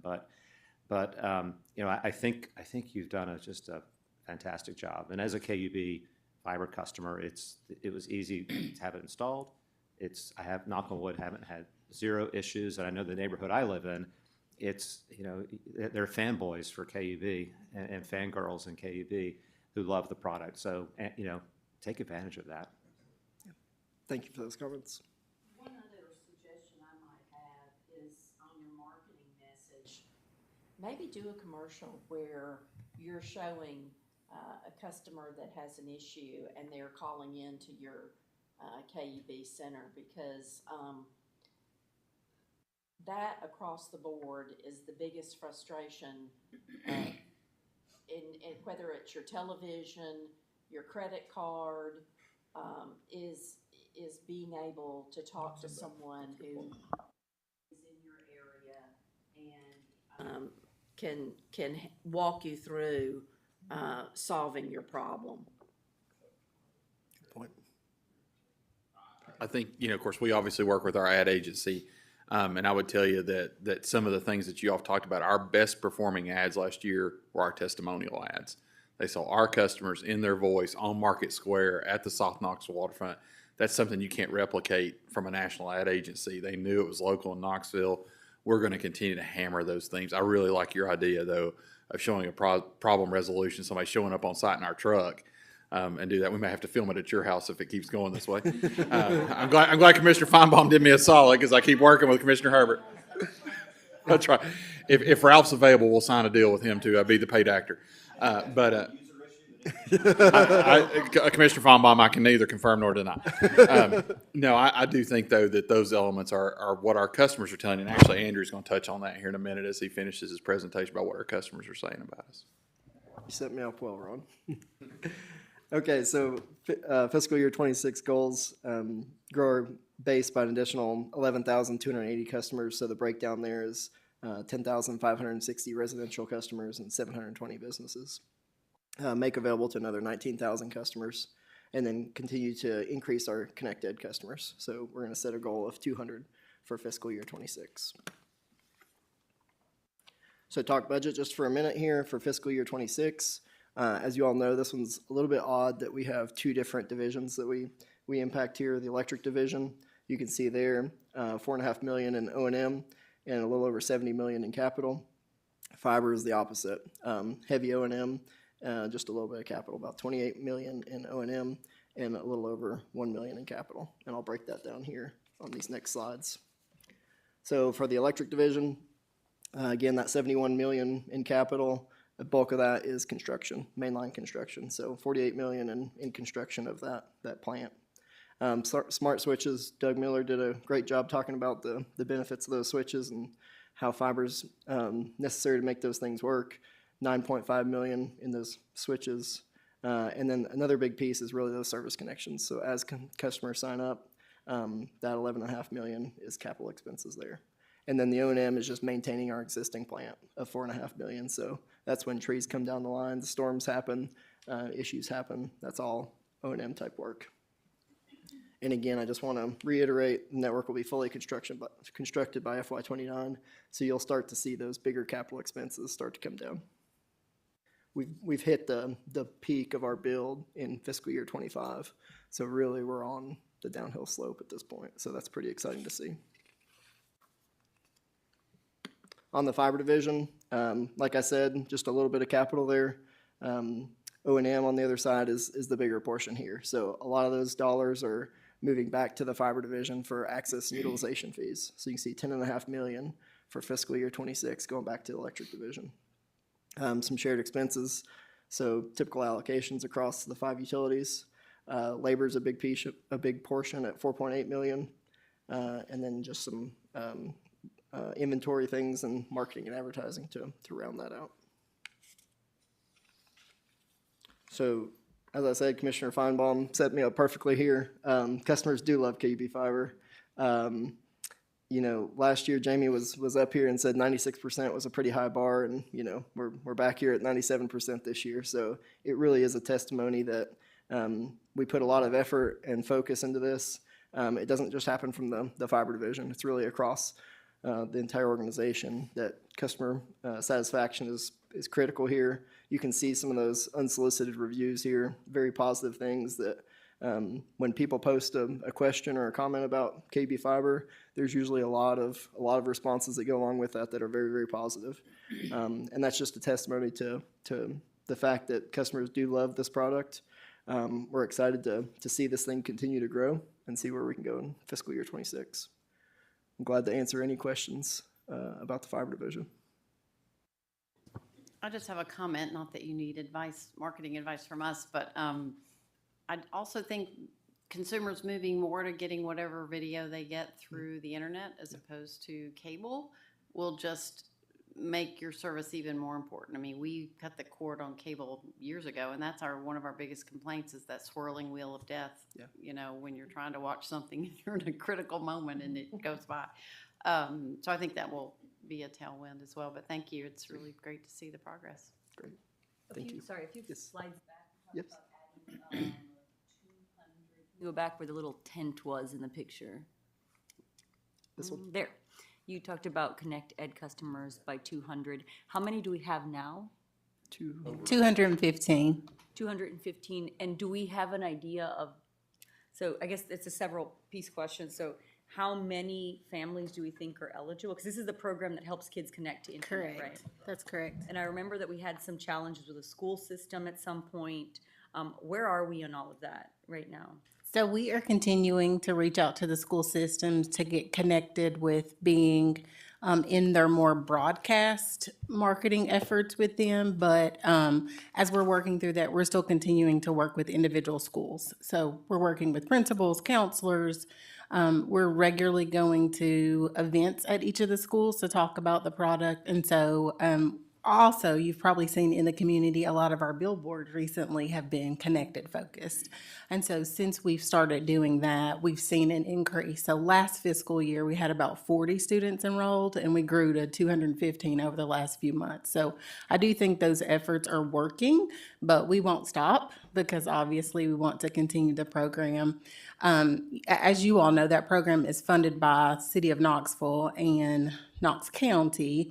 And so those funds, we're trying to be good stewards of what we have with regard to that. So at this point, what we have from a funding model, we can serve about 500 students. So if we get to this 200, we'll be very close to our maximum capacity. And our intent was to serve any student that we bring on the program, serve them for a period of 4 years. So it wouldn't be a continuous, every year they're in jeopardy of deciding whether they're going to stay on the program or not.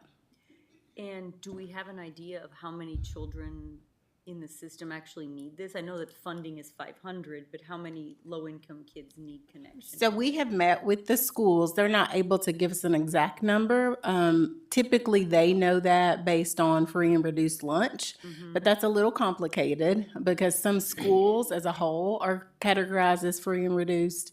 And so some students that may apply, they are already getting that service, so they don't actually have that income information. So there are about 65,000 students or 60-ish so thousand students in Knox County schools. I would say that probably a third or more of them would probably qualify, but I don't have those statistics directly from the school system to give an accurate reflection of that. So several thousand for sure. And what is our strategy? I know we talked a lot about what Chattanooga's doing. So how, if the city and county together pay for 500 kids and we're talking about 20,000 kids, like what are our strategies moving forward with that? I think at some point we'll start reaching out to foundations and other groups to fund the program.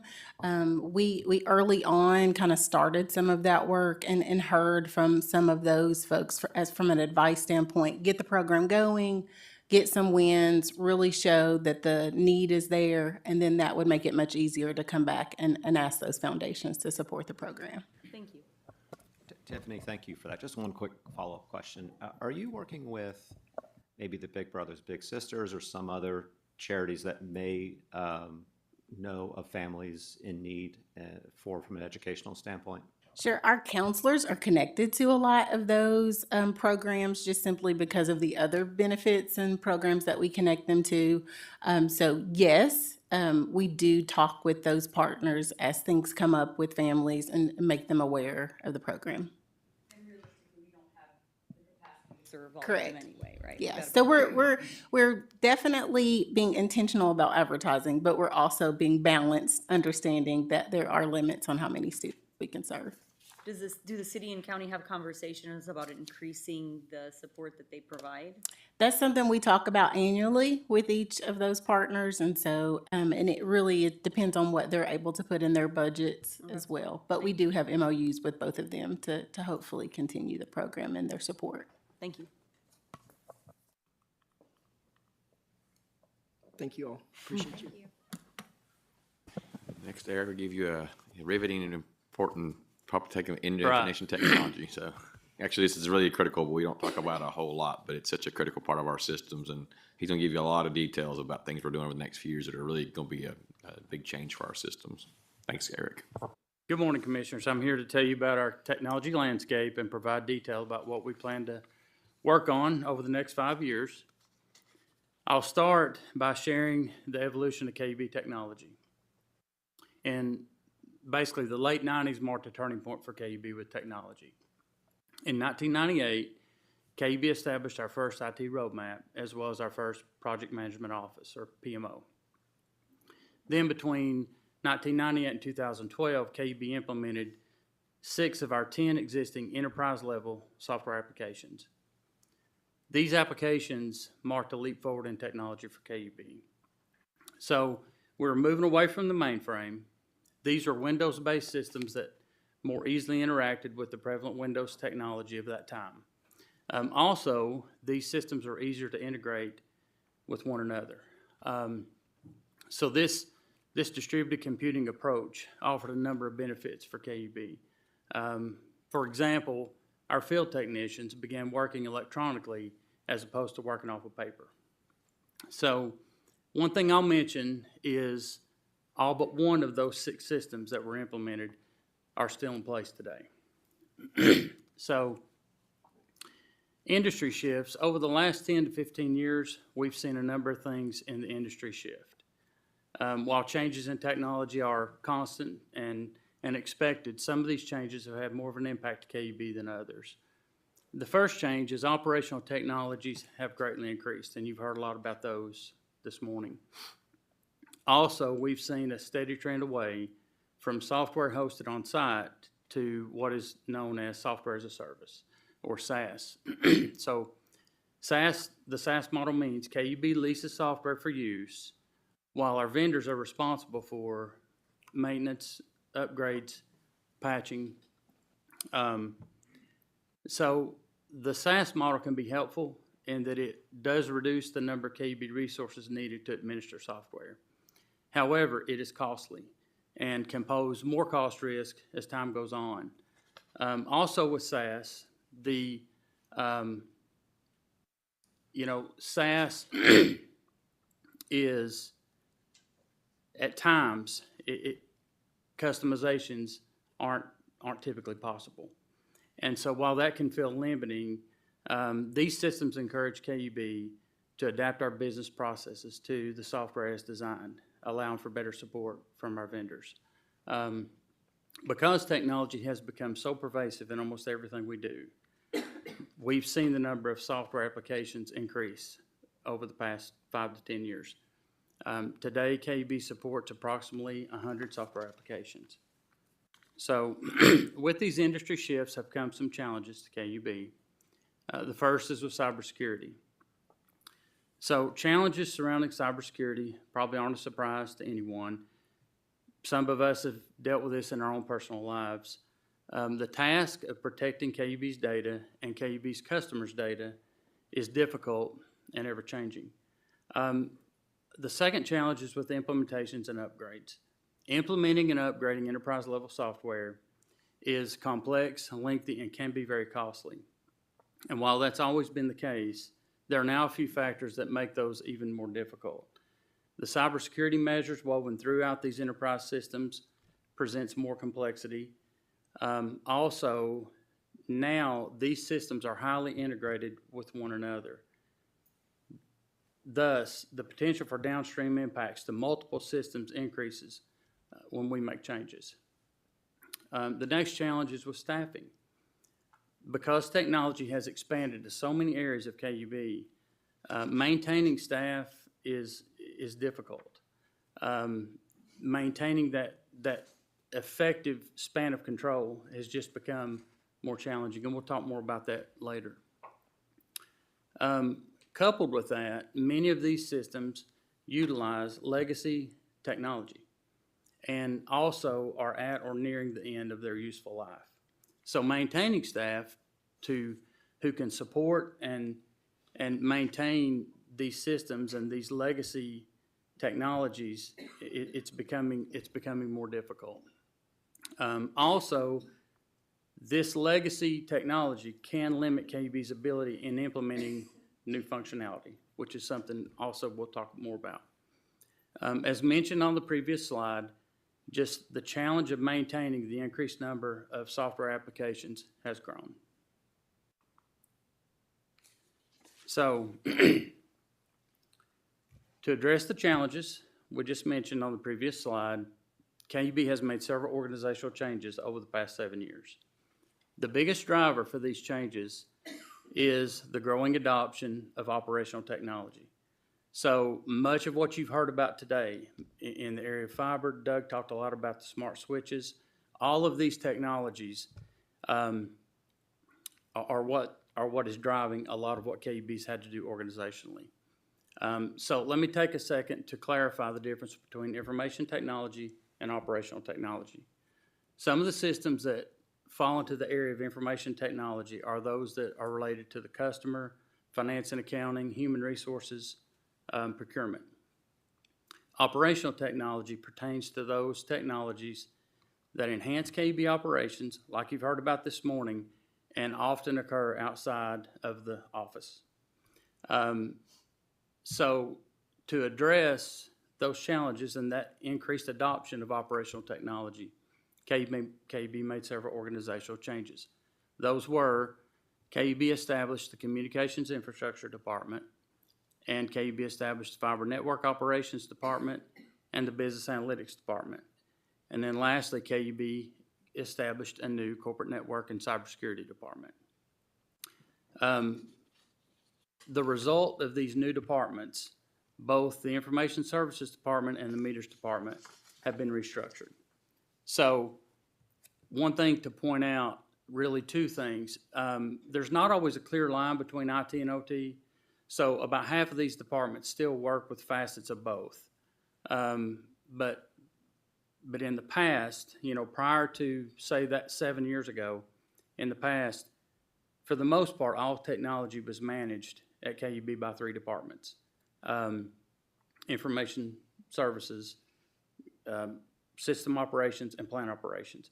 And now that's grown to the list that you see here. So, shifting gears a little bit, this slide shows how KUB provides technology oversight. This is a new structure that we adopted early 2024.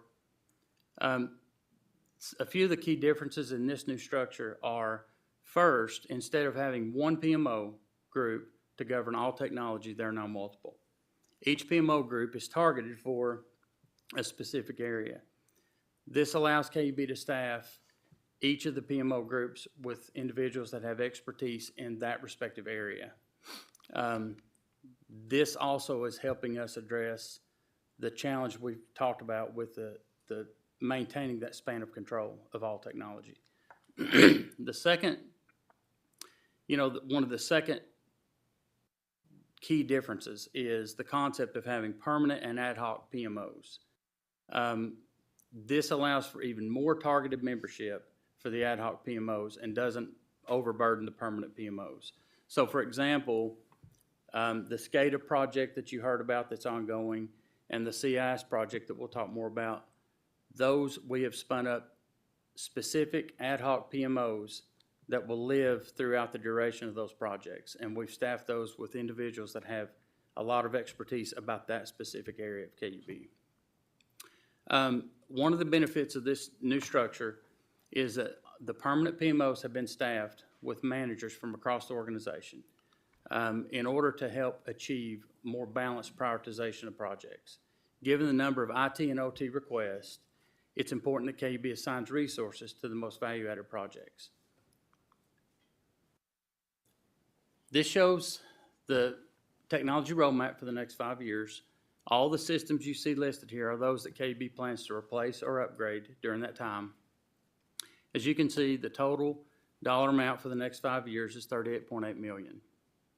Under the Customer Applications heading, you only see CIS. While a number of systems could be classified here, the dollars for those systems have been combined. If you will notice in the footnote, the path forward for systems like the Meter Data Management System, the Mobile Workforce Management System, or for KUB, that's Fieldwork, also KUB's website and mobile apps, and the Interactive Voice Response System, or the IVR, the path forward for all of those will be more clearly determined once KUB makes a selection on its core CIS. This is because these systems have very different architectures, and so this is something I'll talk more about in just a second. Under the Operations Applications heading, you see 4 systems. ADMS, or Advanced Distribution Management System, that will be a system upgrade. AMS, or the Asset Management System, that will be a system replacement. GIS, or the Global Information System, that will be a system upgrade. It begins in FY26, but there's a lot of preliminary work that has to take place for that project, and that preliminary work will start very soon. And then you heard Doug talk about the SCADA project. That is a replacement project that's currently underway, and that goes live later this year. Under the Corporate Applications heading are 2 systems. Both the Financial Management System and the Human Resource Management System are system replacements. KUB will start the discovery phase for both of those system replacements this fall. Now I'll shift gears and talk in more specifics about our customer information system. CIS is a system of record for all customer data and inquiry, and it is the primary system for customer billing and payment processing. Also, it's the system of origin for all customer-driven service work, as well as it contains all new service workflows.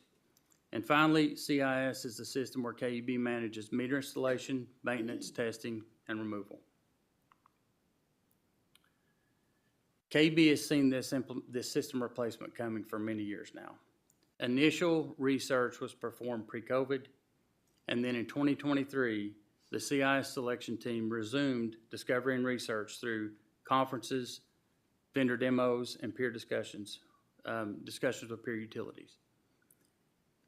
The decision was then made that now was the time to replace CIS. So in 2024, the CIS selection team engaged a consultant to help KUB create a request for proposal to formally bid the CIS replacement. The CIS evaluation includes 3 phases, and 2 of those phases have now been complete. The implementation team will complete the final phase throughout this summer. We plan to select a vendor this fall, and we plan for the implementation to begin early 2026. Both of the shortlisted vendors that we're down to have proposed a 24-plus month implementation. These are the objectives for the new CIS system. We will consolidate all 5 utilities into one system. We'll modernize the customer service interface, while at the same time we'll offer improved customer engagement tools. We will streamline processes around the complex account structures and bill generation, and in particular, the industrial bill generation. And then lastly, we'll enhance our asset management functionality. Combining all 5 of these into one system, we bring on in our customer service system a lot of fiber equipment. So a lot of the routers, a lot of that equipment that we don't manage today, we have to bring that in as well. So this is a logical view of KUB's CIS ecosystem. So this system shows all the different systems that are connected to CIS. Some of these are large enterprise applications, and many of these are the smaller support systems. The items highlighted in yellow, that shows the core aspects contained in our current CIS. So payments, billing, meter data management to an extent. Not all of what we call meter data management now, but to an extent. CIS does contain all the new service workflows, and then obviously the customer management. The items highlighted in orange, that shows the systems that are connected and related to the customer. And so a few of the key systems connected to CIS here are if this will work, KUB's website, KUB's mobile apps, and in the upper left of the orange box, OUBC, that is KUB's industrial billing engine. So these are key systems for our customer. The items highlighted in red, that shows the systems related to both operations and analytics. And so these are the systems where we tie multiple streams of data together to create things like the automated leak detection program, transformer load analysis program, and many other analytics programs. The systems highlighted in purple, these are KUB's enterprise level systems. And so as you can see, the current CIS is integrated with 9 out of 10 of KUB's largest enterprise applications. So from this diagram, you can see that this system replacement will be very complex and involve numerous interfaces. Also, this implementation will require a significant amount of organizational change management due to the number of processes that will be impacted. To wrap up, this slide shows what the implementation team will be focused on for the remainder of the year. So during mid-April through July, the Business Analytics Department will be sending teams of resources to each of the CIS-centric departments. Their task will be to gather functional requirements as well as document existing processes and business rules. Then during June and July, the final phase will take place, evaluation phase will take place, where KUB is going to perform a test drive of the 2 final shortlisted vendor systems. This is something new that we've not done before, but this system is so critical and this decision will have such an impact on the organization. We want to be sure that we're sure. And so we will spend a couple of months at least evaluating that, and upon the completion of that final evaluation phase, we plan to make that selection sometime in August. At the point a vendor is selected, through essentially allowing ourselves through the end of the calendar year, we will spend our time negotiating the contract and developing a detailed project plan, with the target for project kickoff to be in January of 2026.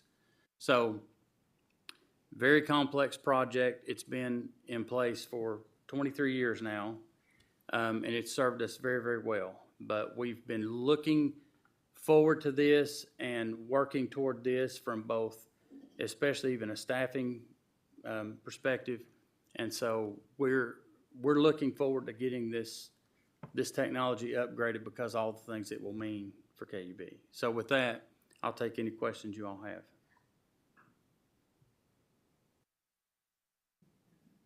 All right. Thank you. Thank you. Thank you for all the thoughtful planning. That looks like a daunting project to me, so we appreciate it. It's a lot. It's a lot. It's the one thing I'll probably lose my sleep over a little bit for the next few months because it's just so critical. I mean, think about the operation of our systems. That's easier than this because this is the backbone of our whole IT system. So, no pressure, Eric. So, Chris, you can wrap us up with how we gonna pay for all this. So, good morning, Commissioners. We are officially headed down the home stretch now, so hope to conclude today's presentation by talking to you about KUB's long-range plan, talking also about how that long-range plan compares to the inflation response plan from last year, and then going over our FY26 budget as a preview to the May meeting.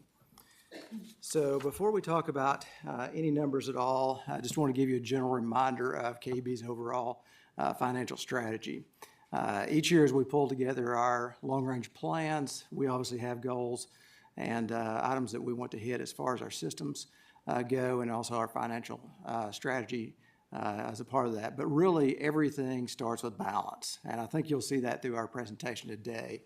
How do we maintain the futures of of our systems going forward, while at the same time maintaining competitive rates today? How do we maintain debt levels that are sustainable while at the same time financing projects that are necessary on our systems? And I think you'll see that as we pull our plans together, that really occurs through proper planning of projects, that occurs through the right mixture of using both rates, debt, and also more recently grants to finance our operations. So if we do all these things correctly and we maintain that balance, we really get to a point in which our systems are financially sound. That means that we have proper levels of operating cash. We have reserves for any contingencies. We've talked a little bit about tariffs and some other things. It's important that we build reserves for those type of items when they do occur. But also, it's important that we're able to meet our obligations to our debt holders, as well as build financial models that allow us to be attractive to rating agencies, to where our systems are rated highly. So overall, I think you'll see this theme of balance as we go through today's presentation. All right, first thing we're going to look at is our long-range financial plan. And if you remember from last year, we did a lot of work on the inflation response plan. When we got into last year, we figured out that cost had gone up on pretty much everything. At that time, the board approved 3 rounds of rate increases to help finance some of those cost increases. We also increased debt quite a bit in some of our systems to make sure we had the proper financing for our operations going forward. So what I can tell you, this year, as we've put our long-range plan together, it's on the same basis as last year. It's for 5 years, ending in fiscal year 30. That's the same model we used last year going through FY 30. What you really want to hear from this whole presentation is we're on track. There are some things that have changed, but overall, when you look at them, we've pretty much been able to combat those changes in several ways. So overall, this year's long-range plan for those 5 budget years is up $16 million. We do have to account for $16 million, but when you look at each one of those budgets being about $1.3 billion, that's a pretty small amount of dollars that we've got to come up with. So the good news is, and this is the best way to come up with dollars, it's the fact that as we have gone back and look at our revenue streams, from both customer additions this year, from additional volumes that we've seen come through our system, we have produced revenues in a number of our divisions that really help provide this funding.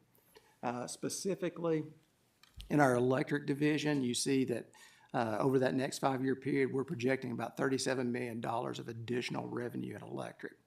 So how does that happen? It happens a couple ways. One, in FY 25, I know Doug talked a little bit about customer additions. Our customer additions have exceeded what we had anticipated in our plan. A lot of that's coming from growth around the university and downtown area, and then obviously growth that is starting in the eastern part of our service territory. So that's a really good thing that we've got that growth, but we've also seen additional volumes coming through both our small and medium-sized commercial customer classes, and then also through some of our data centers who have extended their contracts with TVA, and we've pulled that revenue into the plan as well. So a really good thing here that we've got additional revenue on electric. You can also see that in the gas plan from a smaller degree. That's based on customer additions. And then our wastewater plan, we've pulled in about $10 million of additional projected revenue, and that is coming through additional volumes that we're seeing in our commercial customer classes. So overall, when you put those expenses together along with additional sources of funding, you can see that we are able to actually reduce our debt somewhat in the plan. So that's one of our objectives that we've had as a part of the inflation response plan is as we've had to obviously add debt, we are also committed to pulling those debt thresholds down. So those additional revenues really help with that. You'll see that even though we are pulling it down, we're still adding a substantial amount of debt over these next 5 years. About $217 million of anticipated bonds will be issued. So this is all part of our plan. We're well within our plan, and that debt issue amount is actually less than what we had. So far, all good things here that we've got. This brings us to the big question mark, and this is a question mark that's been running through today, and that is, what do we do about the unknown of this upcoming year? Obviously, tariffs are out there. How much they're going to impact us and what ways, I truly wish I could tell you. I think that is probably less clear today than it was 2 or 3 weeks ago. What we have done, though, is we have added some contingency dollars to this year's plans. Specifically in electric, we've added $5 million to help combat what that might look like. Now, I don't have a crystal ball. I don't know what these answers are going to be, but I think in past times when we've seen that quick inflationary impact, we also saw supply chain issues. Things change. There's a lot of moving parts that start occurring here. So between the contingency dollars that we've got in our plans and possibly some of the disruption we may see, I think we're going to have to really just watch this throughout the year to see what the impact is and what we need to do. The good thing is we've had to adjust. We've had to adjust recently. We know how to do that. But I think, as the year plays out, it'll become more clear what things are going to look like from a pricing perspective. Okay. So next up is our guidelines and our targets that we established last year as a part of the inflation response plan. Hopefully this should look somewhat familiar to you. This chart really encapsulates the guidelines that we set for ourselves moving forward as we prepare budgets through FY 30. So there's a couple of things that are new here. There's a couple of things that we've had in our financial models for a number of years. So let's just walk through this and talk through what we've got here, and then I'm going to touch base on each of our long-range plans by division before we move on to our FY 26 budget. So every year, we've always maintained a certain amount of operating cash. This is the cash that we've got to have on hand to maintain our operations. When you quantify these amounts, you see that our divisions that have purchased energy costs, so electric and gas, our operating cash in those divisions has got to be substantially higher. For example, in electric, hot summer month, we could easily pay an invoice to TVA that approaches $50 million. So that's why you see some higher levels of cash in electric than you do in the other divisions. Similarly, in gas, you notice that number's in green. That actually is the only modification to this chart from the IRP. Last year, that was $10 million. We also talked to the board last year about a line of credit. This year, we've bumped that amount up to $15 million to not have to take that line of credit into play. This year, we're not going to use it, but I think by maintaining a little bit higher level of operating cash, we can take that additional financing off the board. So the next thing you see on the chart there is our restricted contingency cash. These are amounts that we maintain in connection with our rating agencies. We use Standard & Poor's and Moody's to rate our bonds. These really are requirements that we really need for our own systems, but they also work in connection with us to establish these amounts. So each of our divisions holds 60 days of operating cash, and this is just good business for things that could come up. These are not amounts that we should be tapping into. This should be truly for a catastrophic type event that we would need these funds. Next up, you see something that really, as we went through the IRP, we talked about a lot, and we came to the conclusion that a lot of our unrestricted funds that were reserve funds, we had eroded those. We had eaten into those dollars. For example, last year when we were looking at the IRP, our electric division did not have any unrestricted cash. From a financial flexibility perspective, that's not really where we want to be. So as a part of this model and as part of the budgets that we will have the next 5 years, where we're going to work to build those amounts back up. Gas division currently has about $4 million of unrestricted funds. We're building that to $15 million. Water's sitting at about $1 million now, and we will work to build that to $10 million. So really the only difference on this chart is in our wastewater division. So if you rewind the clock in wastewater, throughout all the consent decree, working with the rating agencies, our restrictions were tighter. They required us to have 90 days of operating cash on hand during that period of time. Consent decree requirements are met. We're able to talk with the rating agencies and actually pull that balance back to 60 days of operating cash to match our other divisions. So really what you see in wastewater here is the fact that wastewater currently has that unrestricted amount of funds available because it's that 30 days of contingency funds that we had just moved from restricted to unrestricted. So wastewater, we're sitting in pretty good shape right now as we approach our budgets for the next 5 years.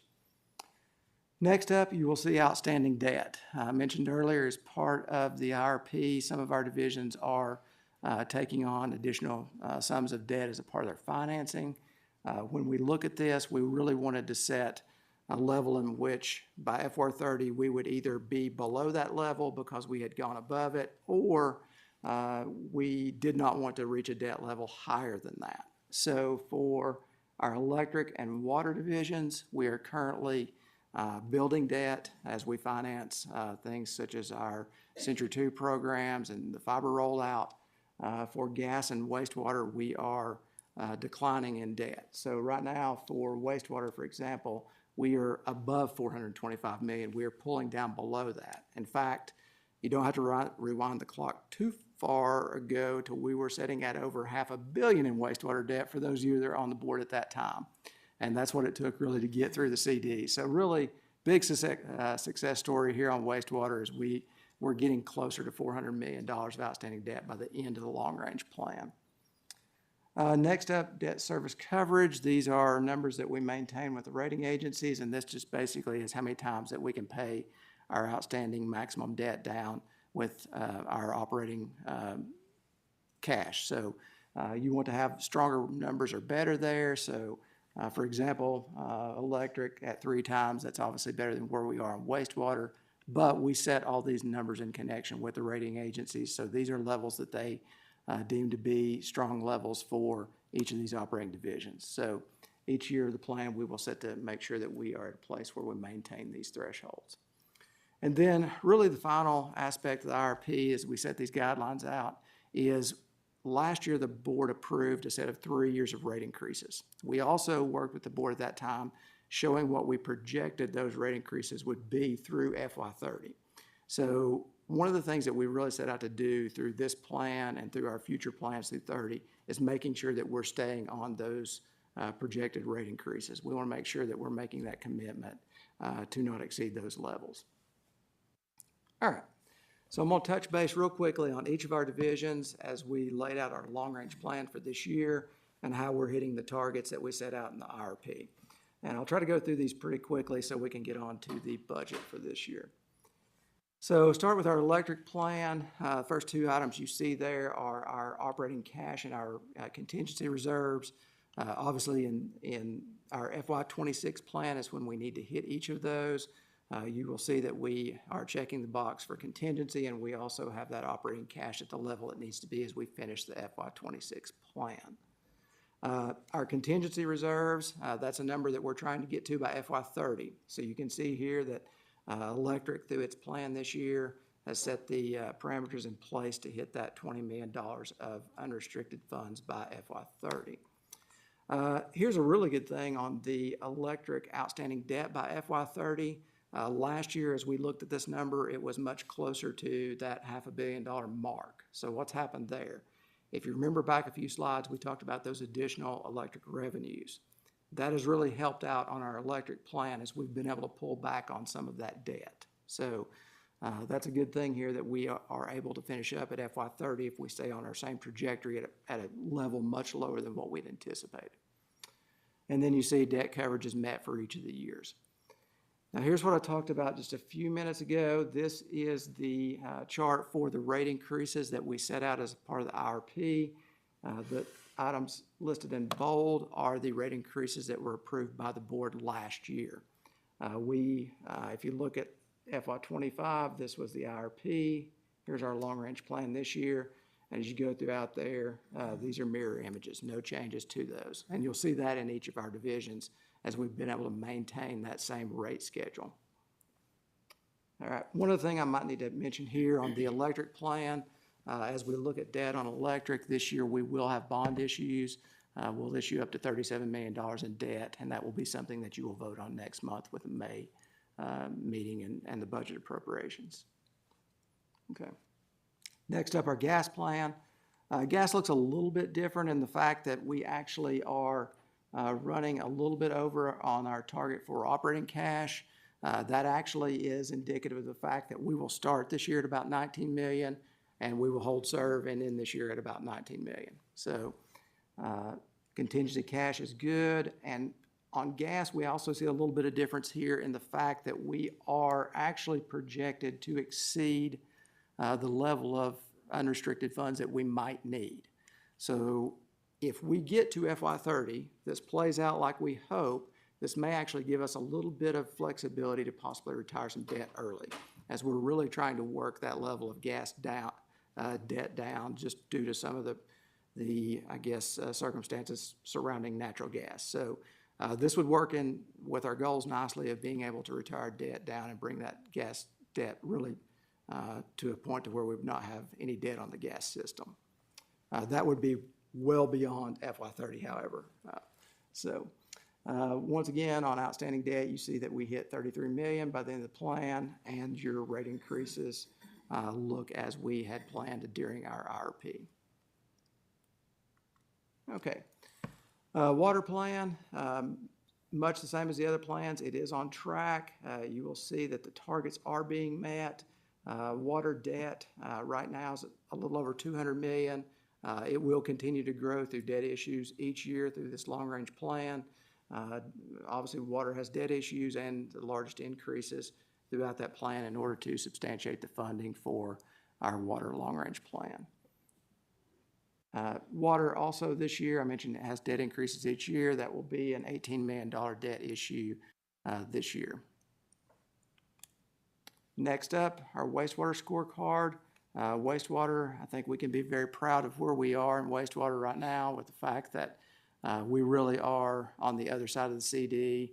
Our system requirements are being met and our financial metrics are being hit as well as we really work to get, I guess, wastewater back in a more balanced financial position. But interestingly enough, as we talk with our rating agencies, as much as we went through on wastewater, we actually got an upgrade on our wastewater rating for the rating agencies.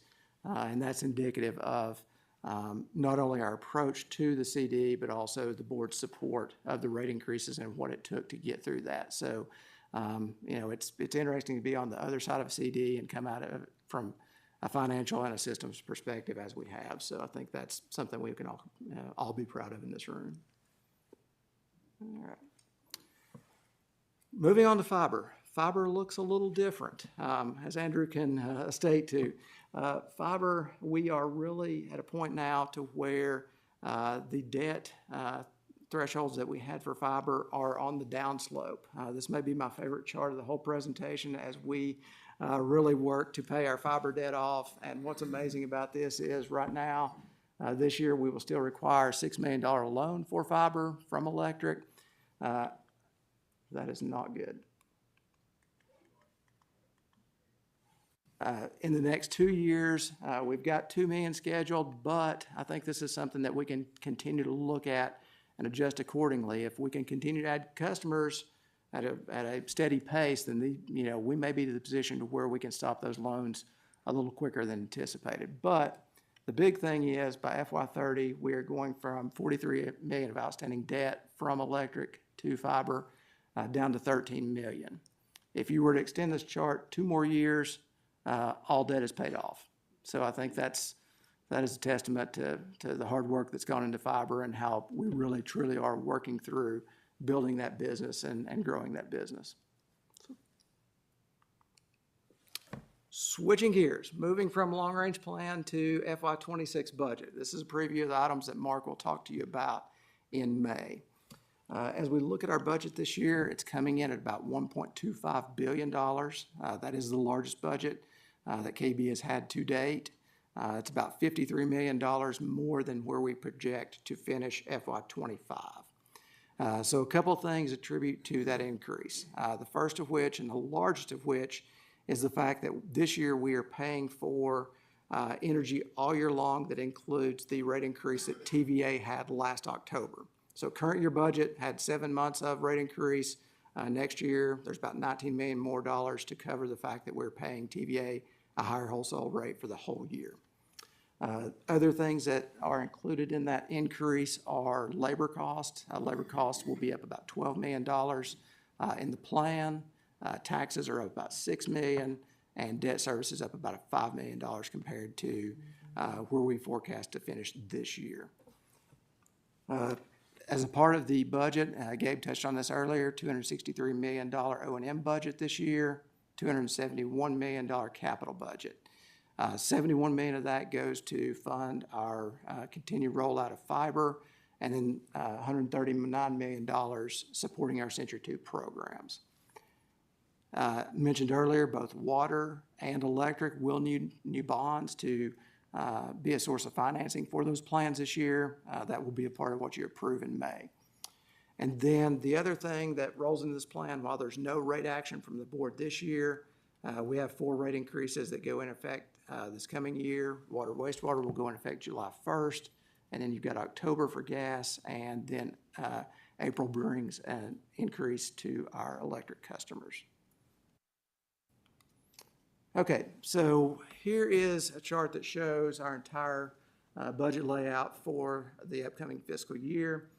This is broken out by components and by division. As you approve the budget in May, please keep in mind there will be one resolution, but there will be separate appropriations for each of our operating divisions. Each of those divisions stand alone. So as we look at the appropriations for electric, that's $813 million this year.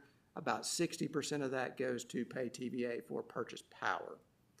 Similar on the gas side, $157 million budget. About half of that goes to purchased gas. So that's the 2 largest components of our budget next year, as they are every year. Looking at fiber, fiber continues to grow. That budget continues to move up slightly. It's $37 million this year. Water, $113 million budget. This is the only budget that is actually down compared to the current year. And the reason for which is the fact that we are wrapping up the filter project. Filter project was a large capital lift these last couple years. There are dollars in there for the filter project this year, but they are much smaller than what we'd had in the past. So water budget is actually down slightly. And then wrapping up with $133 million to support wastewater this year. Okay.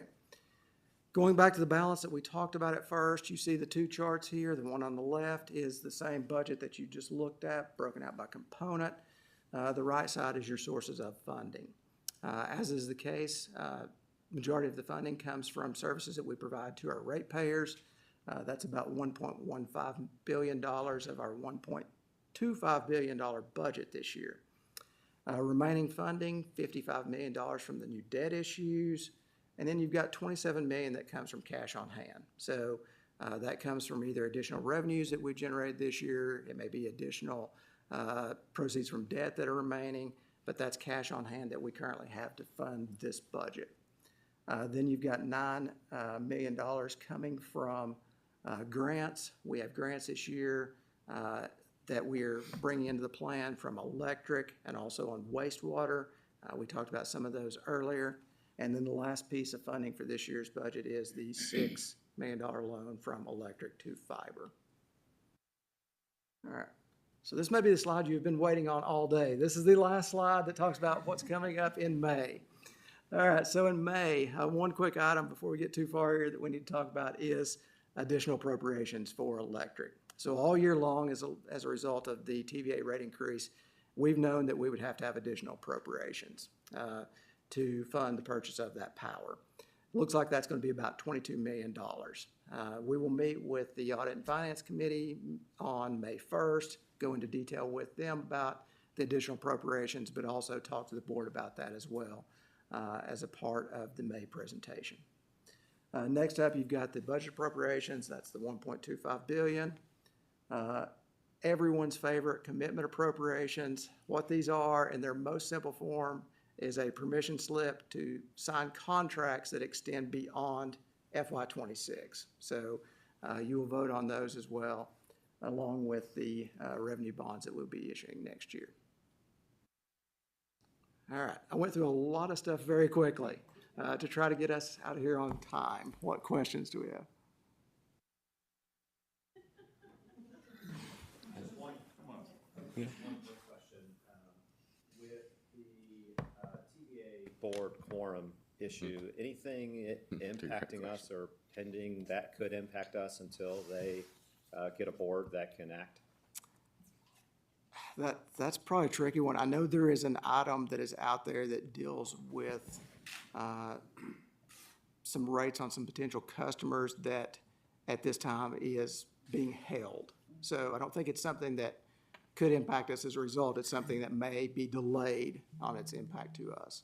Yes, there's some potential rate restructuring for our largest customers, and they had planned to give an announcement out on that back in earlier this month, but with the lack of quorum, and they would have to take official action on that, they pulled that back off. Plus, there may be a fair amount of resistance throughout the valley to what they're proposing as well. Thank you both. Yeah, it's interesting. We're watching it very closely. Good question. Well, thank you, Chris. I appreciate that presentation. I'll wrap us up real quick. Closing summary. I appreciate you all being here. It's a long morning. I know 3 hours is a long time. We go through a lot of stuff in a hurry. As you know, we put a lot of effort and energy, and it shows. You know, Century 2 over the last, I guess we can say officially 15 years now, we've been doing this. It's showing progress. All of our metrics are hitting targets for and reliability of services for our customers. So continue doing that. You know, I'm glad we've started this before things got really tough because we got ahead of the curve. And so we're seeing that delay. And fiber is the big difference. I mean, I appreciate you all letting us get into that system 4 years ago. We are seeing the dividends of that tremendously through all of our utilities, especially electric, but even other utilities are using it for their backhaul information and stuff. And it provides critical services for our folks.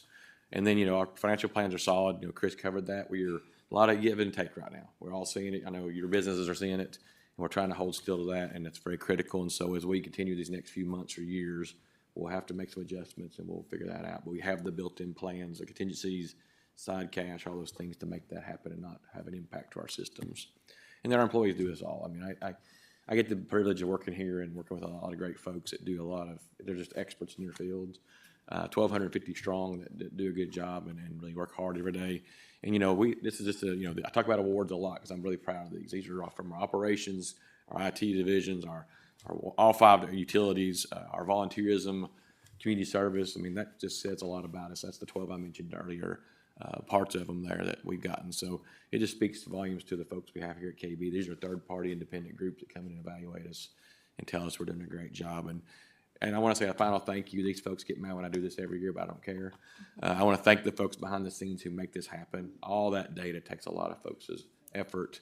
A lot of our planning folks get involved, engineers, construction, financial folks, and just make this happen. So there's a list of those folks that really put the meat behind the potatoes, and behind this thing and made it happen. They do it, and as you've met them throughout the years, they do it with a smile on their face, and it's part of their job. And it's really good to have that positive, want to serve attitude that we have at KUB. So thank you to you all for that. I do also say thank Debbie and her folks to make this place nice and get us all taken care of for the day, and what she does with that, and Liz and her staff. So Taylor, I see you all over there, and IT folks behind the scenes making these screens look great. We know you all have done your part to make this thing go without a hitch. And so I'll close out with that, with any questions or comments you all may have to finish up the meeting. So I am done.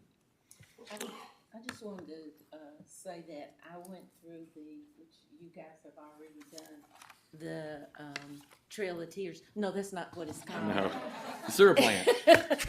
No, I had one of the best days of my professional career learning about all the different systems. I was so proud of myself that I understood most of what was going on because I had been to the Western Avenue site. I'd been everywhere. I understand the IT, especially like the customer information area. I enjoyed being asked to be on this board, but after meeting so many people in the field and understanding their commitment not only to safety, but great pride in what they do. And I said to one guy, I thank you, because just like when I get in my car, I don't really want to know how it works. I just want to push the button and it start. I want to, turn on the gas and it work. He said, that's what we're here for. We don't want you to think about it. That's mine. So it is a privilege to work and serve with people who feel so good about their job and do such a good thing. Don't know how he got in it, but good. So thank you. Thank you very much. This is my last one of these to sit through. And, Oh, no.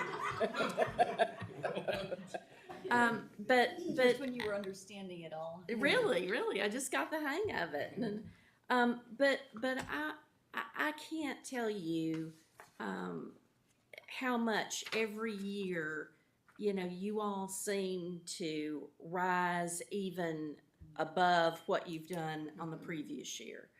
And it just amazes me, from the leadership pipeline to the people out in the field. Everybody takes pride in what they do, and it makes it easy for us to do our jobs when you all have all of the back stories on every single segment of this business. And you all need to give yourselves a pat on the back, because there are a lot of organizations out there that do not have